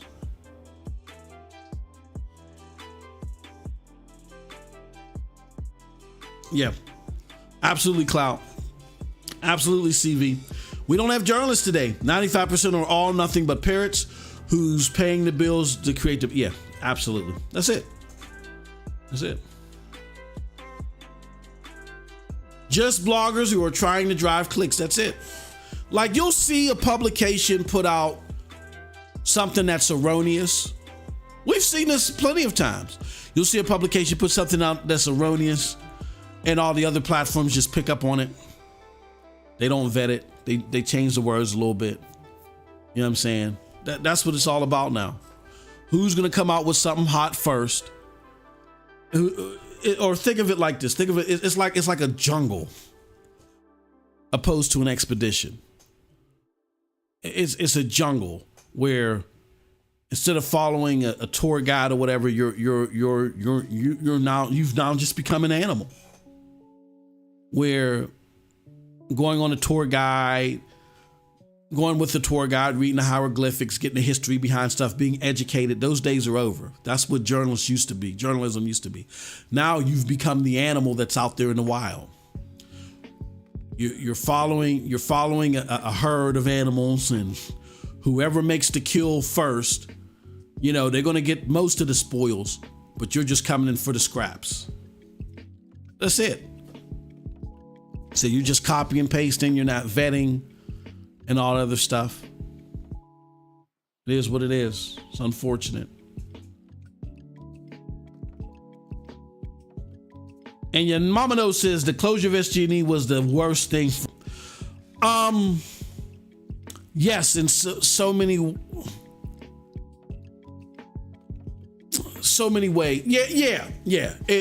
Because here's what was going on, Cowboy, to your point. You actually started seeing publications say things like Stadia seems more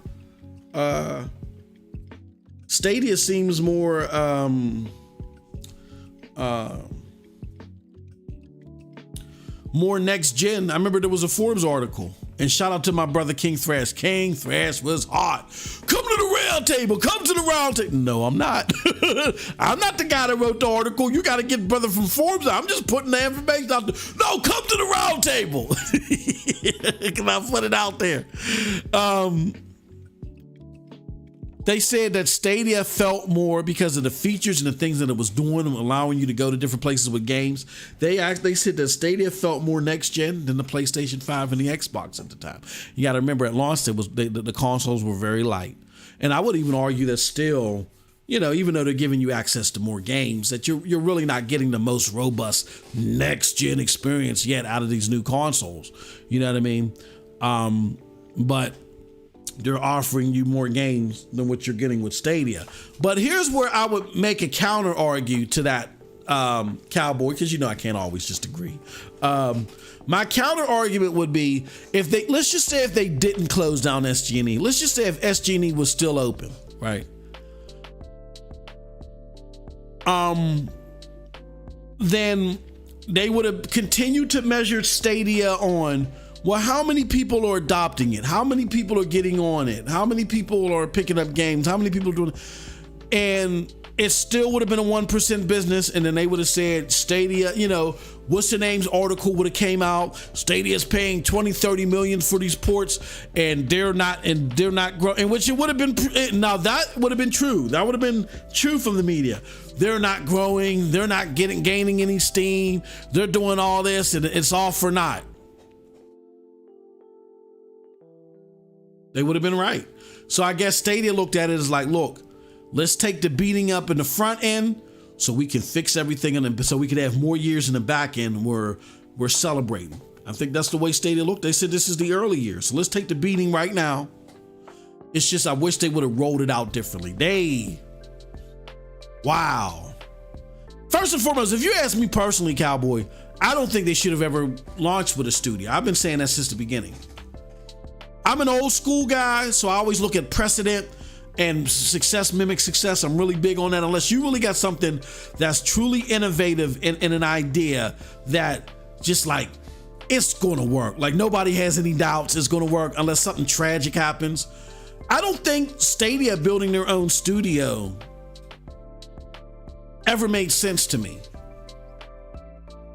What I would have done is I would have had a studio that worked with EA, with Ubisoft, or whatever, to make a game for Stadia using Stadia technology, you know, kind of like how they went to whoever made Outcasters, you know, and utilizing the technology of Stadia, you know, I would have done that at a grand scale, at a AAA scale. But I would have waited until those experiences did well and then hired people. I would have then, after we did that, I would have, if we would have had a couple of successful ones, I would have then poached people from those studios and said, okay, man, well, let's do it again, but now let's do it like together under our own roof. Like if you're gonna have a first party studio, you gotta have a game that is gonna knock people's socks off ready.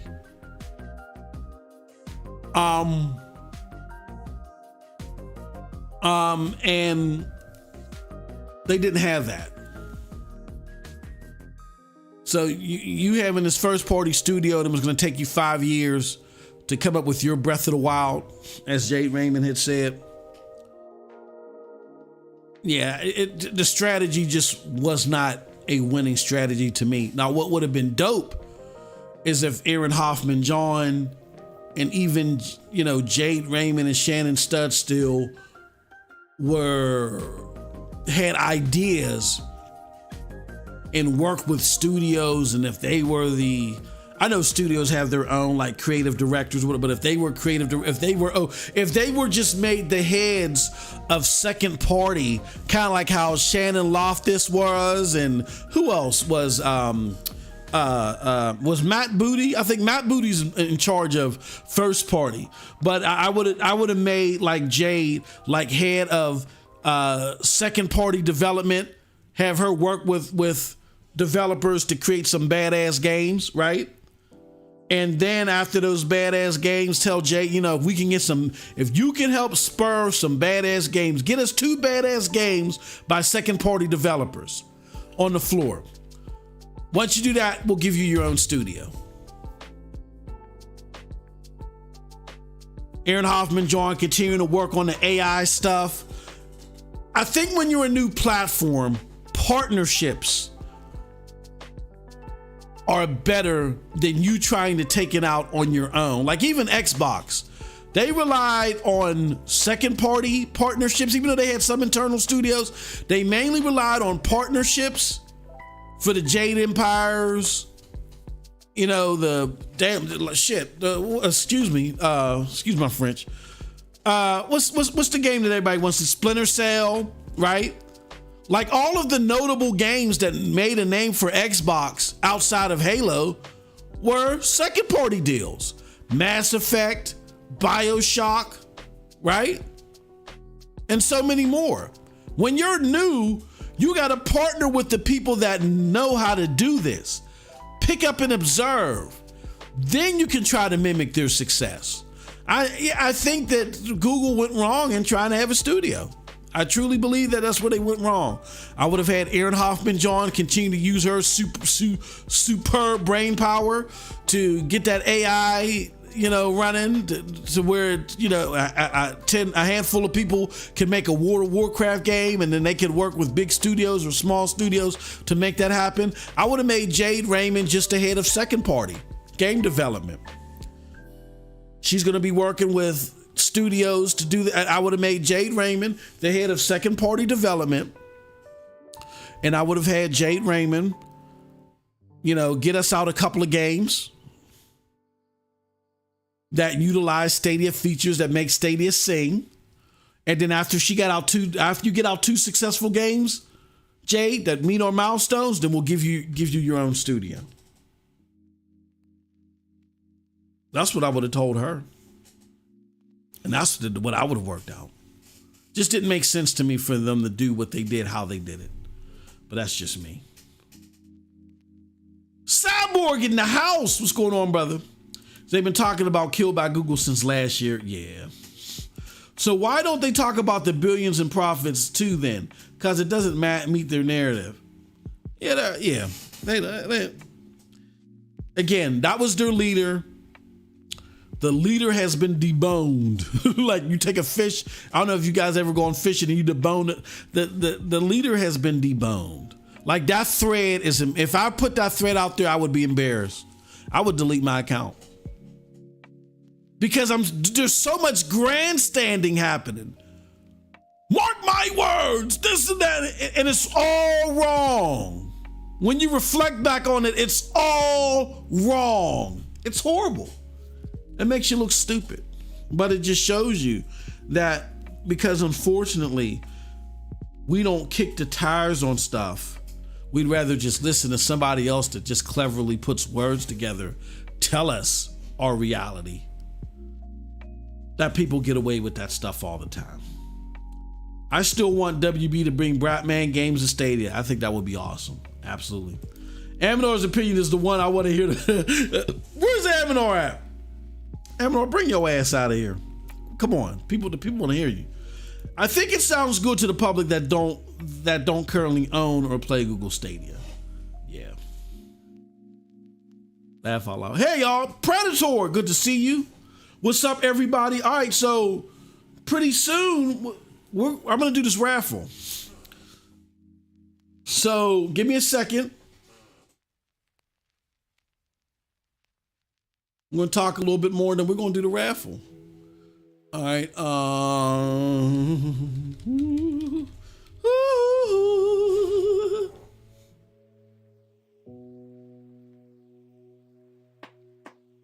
Oh, come on. What you doing? I want the dashboard. Give me the dashboard. Give me the damn dashboard. Give me the dashboard. Give me the damn dashboard. Come on in. Give me the damn dashboard. Switch that to YouTube. Let's go to CloudBot. Give me the damn dashboard. All right, let's go to giveaways. And let's look at our custom giveaways. And we got Giftapalooza. Uh-oh.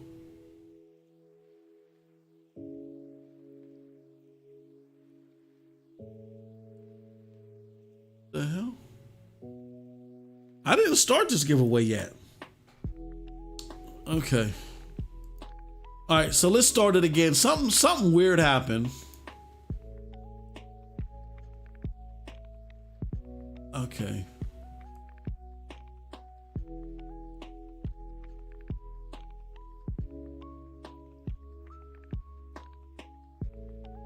All right. Okay, hold on. All right, now you can go ahead, put your entries in now. Now go ahead and put an exclamation point raffle. I'm sorry. Go ahead, put exclamation point raffle in now. Go ahead, y'all. Put it in now. We're starting to see. Let's talk a little bit more. There were a lot of you that were hanging in. Let me do this.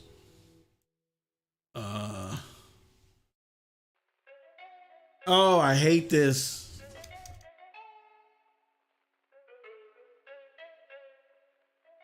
Just starting.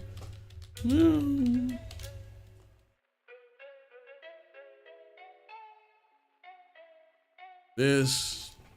Let's also do this. So I did a lot of bloviating about some things. Oh my God, what is going on? Come on.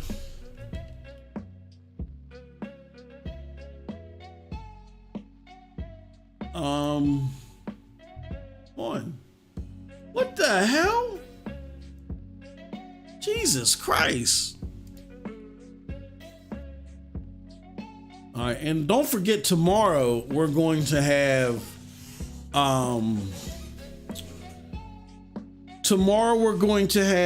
SSC podcast. We got some special panel members that are going to be joining us. It's going to be a great show.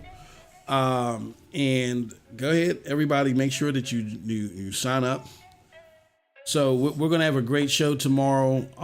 Make sure you don't miss it. And then we're going to give away another raffle. So what did you guys think about this week on Stadia? Let's go take a look at this week on Stadia while you guys are putting in your raffles. This is coming courtesy of StadiaDosage.com, where you can get the latest and greatest Stadia news. Let's see here, make sure I got it up here. All right, Stadia free trials reach new heights. Outcasters is back. Let me see, do we have an article that... So really, there's no point to go over this week on Stadia as far as an article is concerned. What I'm going to do is I'm going to bring up the blog, which references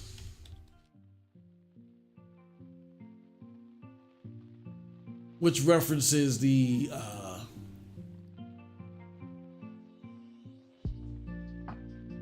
come on. All right. This week on Stadia, summer days and video games. So it's basically just a rehash of a lot of stuff that's already come out. 80s version of Far Cry 3 Blood Dragon. What did you guys think of Blood Dragon? I like the port. I'm very impressed. I'm happy because here's the thing, y'all. That Denia engine that is running the Far Cry games, it really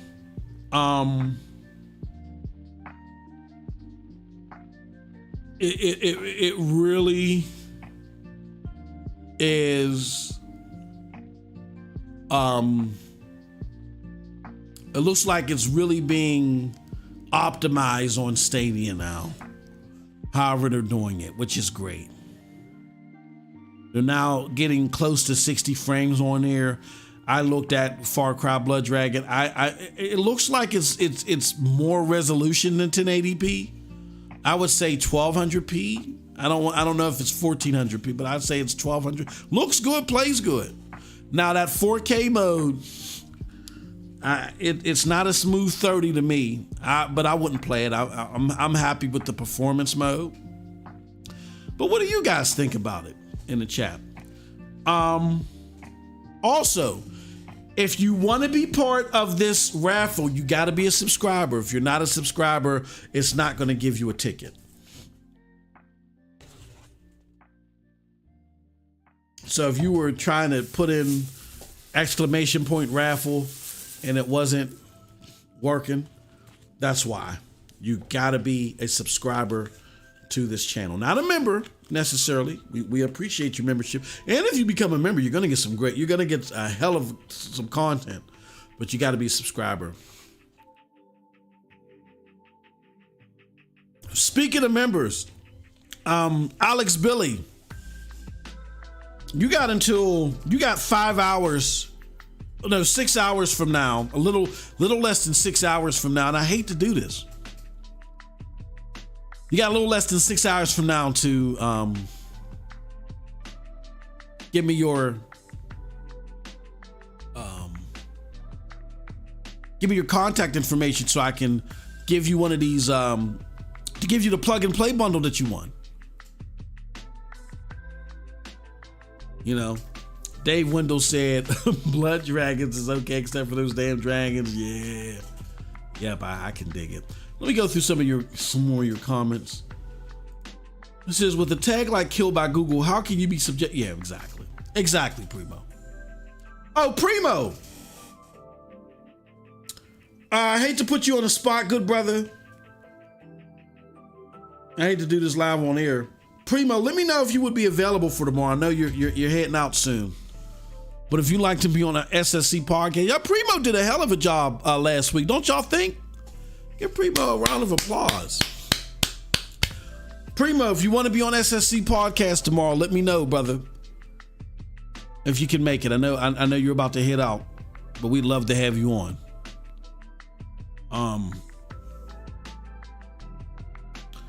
But let's see here. What else we got? Super Gaming and Petter. Yo, Chariot Man Gaming in the house. What's going on, good brother? Yo, Predator, all good here. ER Gaming, good to see you, my good friend. Stadia and Cloud Gaming will continue to improve. Absolutely. Nerds World in the house. Excellent. Jinx 718 says, what if Google, having all the data, made certain moves based on I know, hard to imagine, Jinx, right?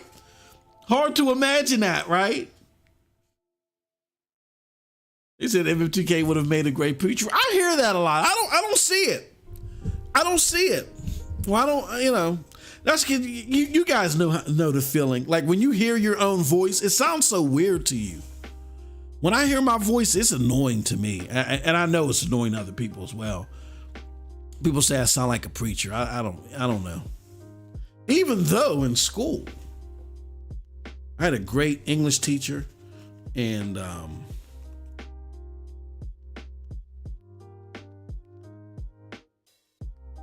she kept me out of trouble. And the way that she kept me out of trouble, she always wanted a student to recite Martin Luther King "I Have a Dream" speech. And she knew that I was a good kid. I was just a good kid that had bad family. I had bad family. She saw that there was starting to be some influence. Like I wasn't doing the things that they were doing, but I was hanging with them, not coming to classes and stuff like that. You know what I mean? And she pulled me away. She said, look, I got an opportunity for you to really show your talents. But in order for you to do it, you got to do it away from them. And I said, okay, fine. And I did it. And she had me do that same damn Martin Luther King speech for 3 years. And I did it everywhere. And she even got me to perform some Hamlet. You know, I did upgrade and perform some Hamlet because by senior year, I said, damn it, I'm not doing that damn speech again. She said, okay, well, it's time to step you up, right? So she got me in the Hamlet, but that didn't work out, you know. But maybe that's why. That me being coached by my English teacher really has a lot to do with my presentation style. Really has affected my presentation style. So maybe that's it. Maybe that's why. I don't know. Sean L in the house, what's going on? Did everybody hit raffle? Come on, y'all, hit it. Hit it. Text-based snake oil, he called it. Wow. Game journalists will have you think that Stadia will pack in game streaming before Zebra. What's that? What, you never heard of Zebra? Caliphate, good to see you, my friend. Look at Microsoft. Didn't really have their own studio to it. Yeah. They had some. They really weren't making too many. You know, they picked. I think the biggest pickup that they had from Bungie was Rare. They had like the sports studio that was doing some things, but nothing really of note. Like you said, until recently, outside of Bungie. Yeah, I think you're right. The studio should have come later down the road. Yeah, it just never made sense to me. And this isn't revisionist history. Go back to my older content. I never, ever was sold into them building their own studios. I talked about it. Was like, look, they're building their own studios, whatever. But I like what Aaron Hoffman John was doing. I thought Jake Raymond was going to be there to liaison. Yeah. I'm about to hit the Popeyes. You better go to Chick-fil-A, man. They got the best sandwiches. This is the Quarry was supposed to be the big game that would have changed Stadia's fortune, right? Gone quiet, now has the flash in the pan. What it would have done for Stadia, really. I got an interesting thought on that. Hold on one second.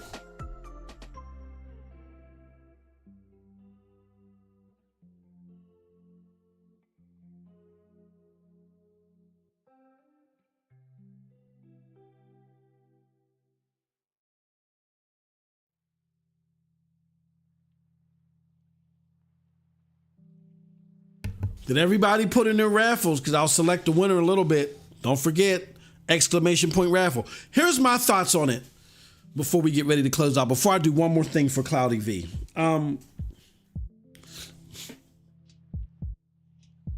That's why you got to pay attention to, that's why I said being a member is the best thing that you can do as far as a lot of my content.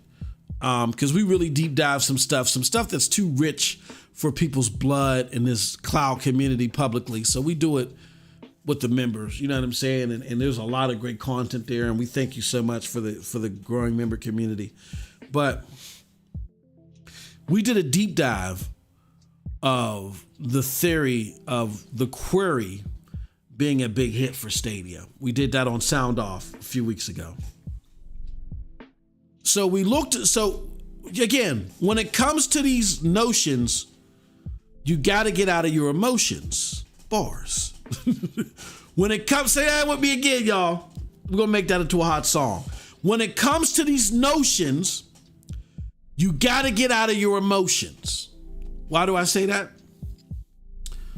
Because you want the query on Stadia. I think no one's saying that the query wouldn't have been cool to have on Stadia. Or that it's not even disappointing that even though it wasn't going to be exclusive, they still couldn't maintain it somehow. That's not the problem. The thing is that the assumption is that the query, a quality game, would have brought so many more people over to Stadia if it would have been exclusive. We have already had quality exclusives. And people have said, just wait.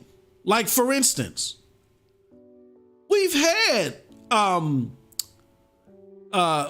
Must Die. Orcs Must Die is a huge PC game. People said, I'd rather wait. Now, I think Orcs Must Die is on PC and other places, right? That's a huge PC game. People said, I don't trust the cloud, I'd rather wait. Baldur's Gate, huge PC game. Right? Baldur's Gate, huge community everywhere with the Divinity series. Now I get it, it's only early access, but number early access games for the developer do very well. And this one did so well, in the first 6 days, it sold 1 million copies on PC. Did we see anything like that on Stadia? No. No, we didn't know. Cyberpunk 2077. I think that's the greatest litmus of them all. The biggest and baddest game of the last at least 5 years prior to it launching. That was the big, everybody talked about Cyberpunk 2077, right? And even though it was a bug fest for most of the console gamers that played it, it still sold 13 million within its first.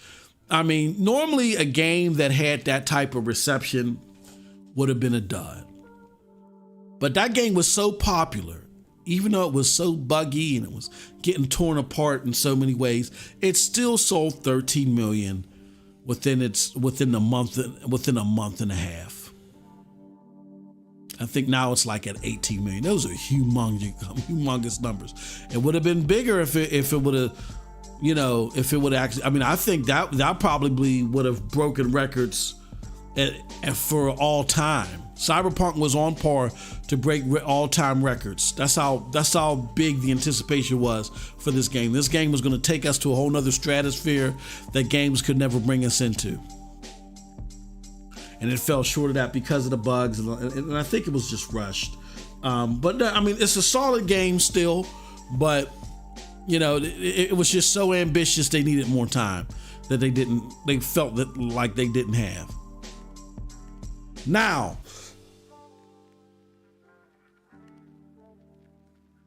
people on PC still love the game because I mean, there were bugs, but it wasn't as bad as it was on consoles.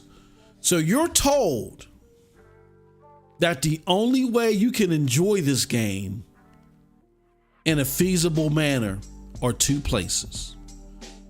PC, where 60% of its sales were on PC, and the only other place was Stadia for a very long time. It was over a year. The only other place opposite of PC where you could have a fathomably enjoyable experience was on Stadia. Place number 1 had 60% of the sales. Place number 2, nah. If you, after being told by every Tom, Dick, and Harry, for the biggest game, pretty much of the century so far, next to God of War, if you were told that, okay, for some, it's too ambitious for all these other platforms, it's just too big and too ambitious for these other platforms, they really can't handle it. But there's still a cheap way you can play this game and still enjoy it without you having a powerful rig. All you got to do is buy the game on Stadia, and you'll get a bundle that comes with it that allows you to play it on your TV. You can play it on your phone. You can take this game with you everywhere. This phenomenon with you everywhere. All you got to do is pay just the retail price for the game in order to do it. And if after that, for the biggest game of the century, pretty much, people still wouldn't do it because it was a cloud platform. If that doesn't tell you that an exclusive game wouldn't do that either, I don't know what else to tell you.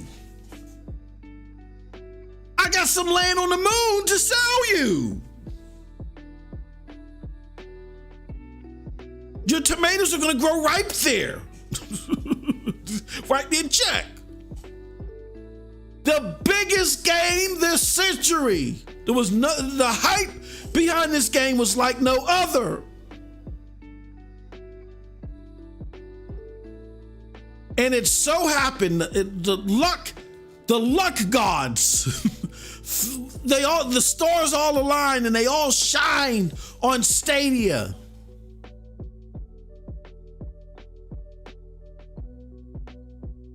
60% went to place number 1, where the game played well. Place number 2, we don't even know if they got 1% of the sales.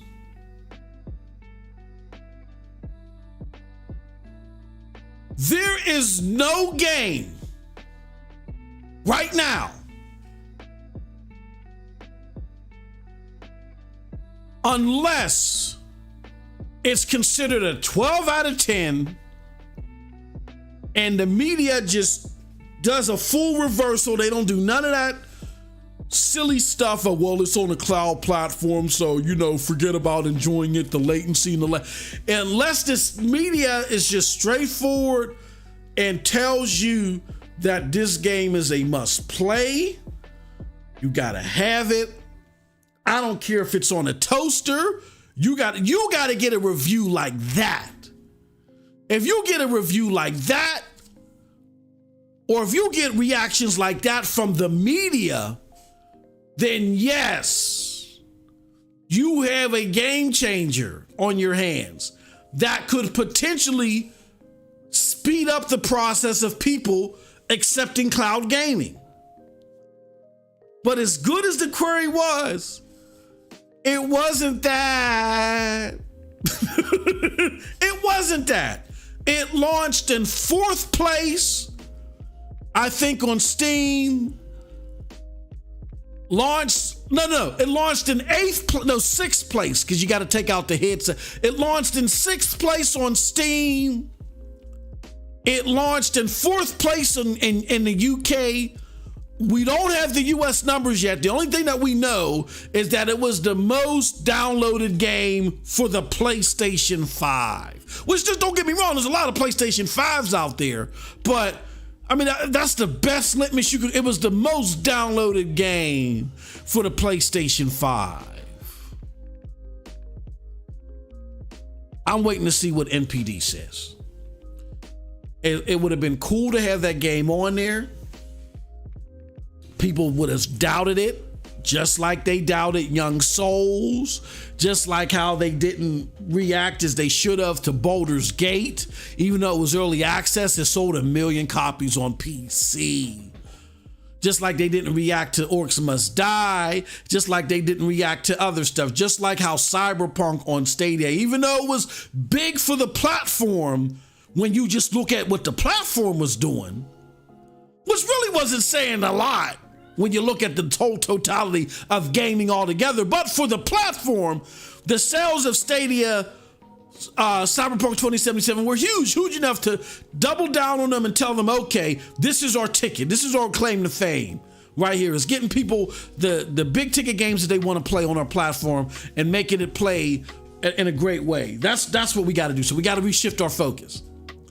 But on the grand scheme of things, when you talk about this could have been big for Stadia, even that wasn't big. And everybody told you that's where you need to go to play Cyberpunk. I was watching Twit Network. The old guys that are older than me, for crying out loud, that talk tech and stuff all the time, they be dogging Stadia, but even they were all of them, on all the different shows that they have on the network, everybody had a Stadia and they had Cyberpunk 2077 on there. Even then, all of them had it. And they were telling all their listeners, yeah, you got to get Cyberpunk. And the listeners were not buying it. Why? Because the media had already created this motif that you're not going to enjoy it. It's not even worth investing in it. Now, some people didn't listen.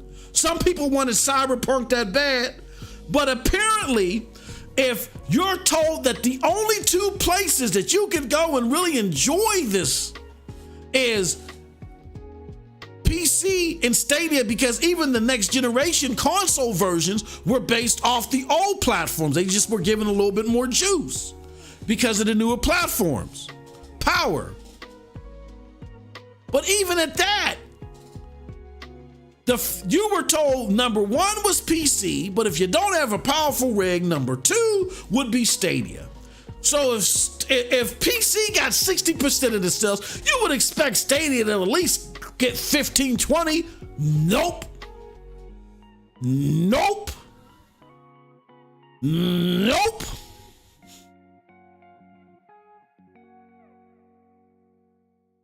That's when you come up with these theories, when you come up with these mantras, that's what you gotta pay attention to. All right, so it's almost 6:30. We've gone long enough. Let's go pick a winner, and the winner hopefully is here. Let's do it. I've tortured y'all long enough for this credit. All right, let's close the entries. We've closed the entries. And now we're going to pick a winner. And here we go.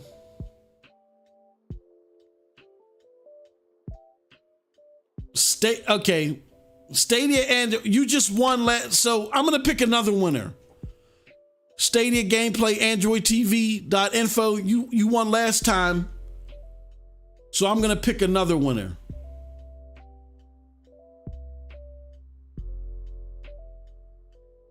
Sorry, my friend. You just won. The last time I did a raffle, you won. All right. So we're going to pick another winner. We just got, I don't want to have back to. Okay, Paco. Paco, are you in the house, Paco?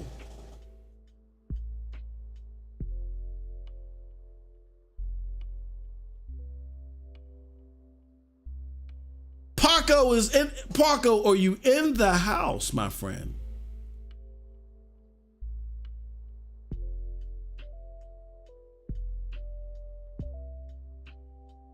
So Paco, congratulations, Paco. Paco, I'm gonna give you a few moments to respond and confirm that you're here. If you're not here, Paco, we're gonna have to go get somebody else. Paco, I think you're still here. Yeah, there you go, Paco. There you go, Paco.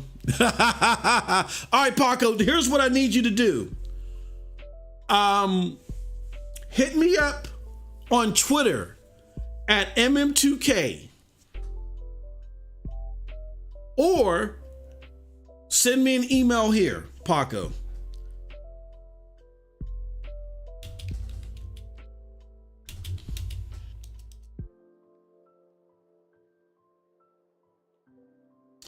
Let me see.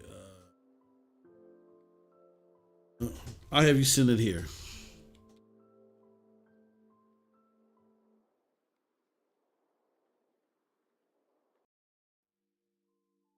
Oh, no, we'll just have you send it here.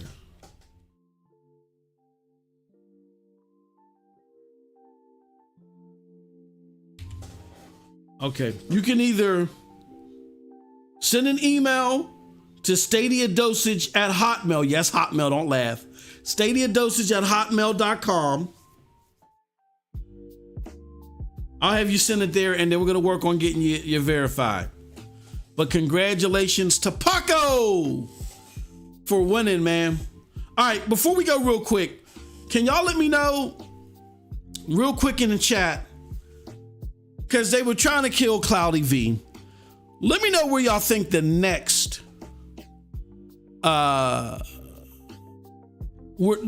expansion is going to be. I know there were rumors about India. I don't think it's India. But where do you think, or where do you hope the next expansion will be? Let us know in the chat. I'm going to be back in like 1 minute. Just let us know. I'm just curious. I'll be right back.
Okay, I am back.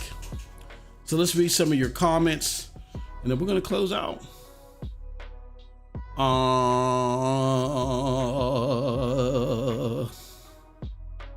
Let me see. So Paco, yeah, you can or hit me up at MM2K on Twitter. Paco, I'm gonna put my MM2K. Yeah, hit me at MM2K on Twitter. All right. So let's do this. Let's read the comments.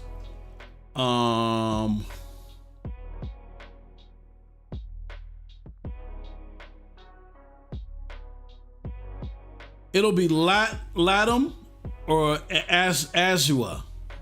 Okay. Interesting. Stefan Sabal says Brazil, Latin America in general, or Australia would be another two big places to get. Australia would be nice. So we're getting Australia here. We're seeing a lot of Australia. I think so. I think they're in 23 countries, Casey. I think so. Yeah, Australia would be nice. What it is I'm gonna tell you this real quick, and then we'll close out.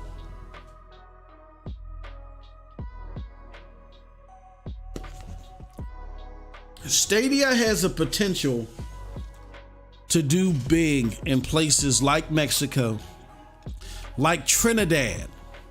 Stadia would be huge in Trinidad. I'm not sure how the phone service is in Trinidad, but they love consoles over there. I had a small business temporarily, but we couldn't keep up with it, and then all of our paperwork wasn't right too. But we were selling games in Trinidad because at the time games were $49.99 when we were doing this, and they were $49.99 USD, but by the time they got to Trinidad, they were $160 each because of them having to come over by ship and all the other stuff. So what we did is we just started undercutting everybody. We were charging $90 a game. That was huge. Oh man, we got unadulterated with stuff. And we couldn't keep up, and then our paperwork wasn't right, so we just stopped. You know what I'm saying? It was just crazy. It was huge. We got set up with a game jobber that sold us the games, and then we were shipping them. It was crazy. Just shipping them in bulk to our homie, and our homie was distributing them once they got on land.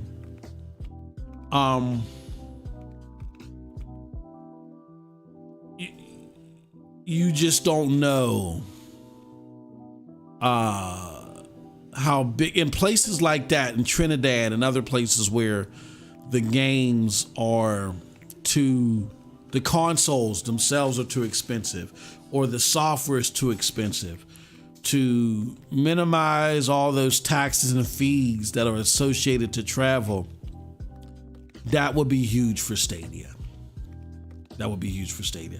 We got Hong Kong or Sweden in Asia. Yeah. All right. Well, that's it, folks. I appreciate all of y'all. Thank y'all so much for coming through. We had a lot of fun today. I know I bloviated a lot, but again, we just had to put it down. Now, we're done with this whole Stadia is winding down mantra. You know, we can have critical conversations about, you know, do we think the strategy is going to work and this, that, and the other, and that's fine. I think that those are fair. But this lingering demon presented by killed by Google, who don't know anything, a bunch of nobodies, not here.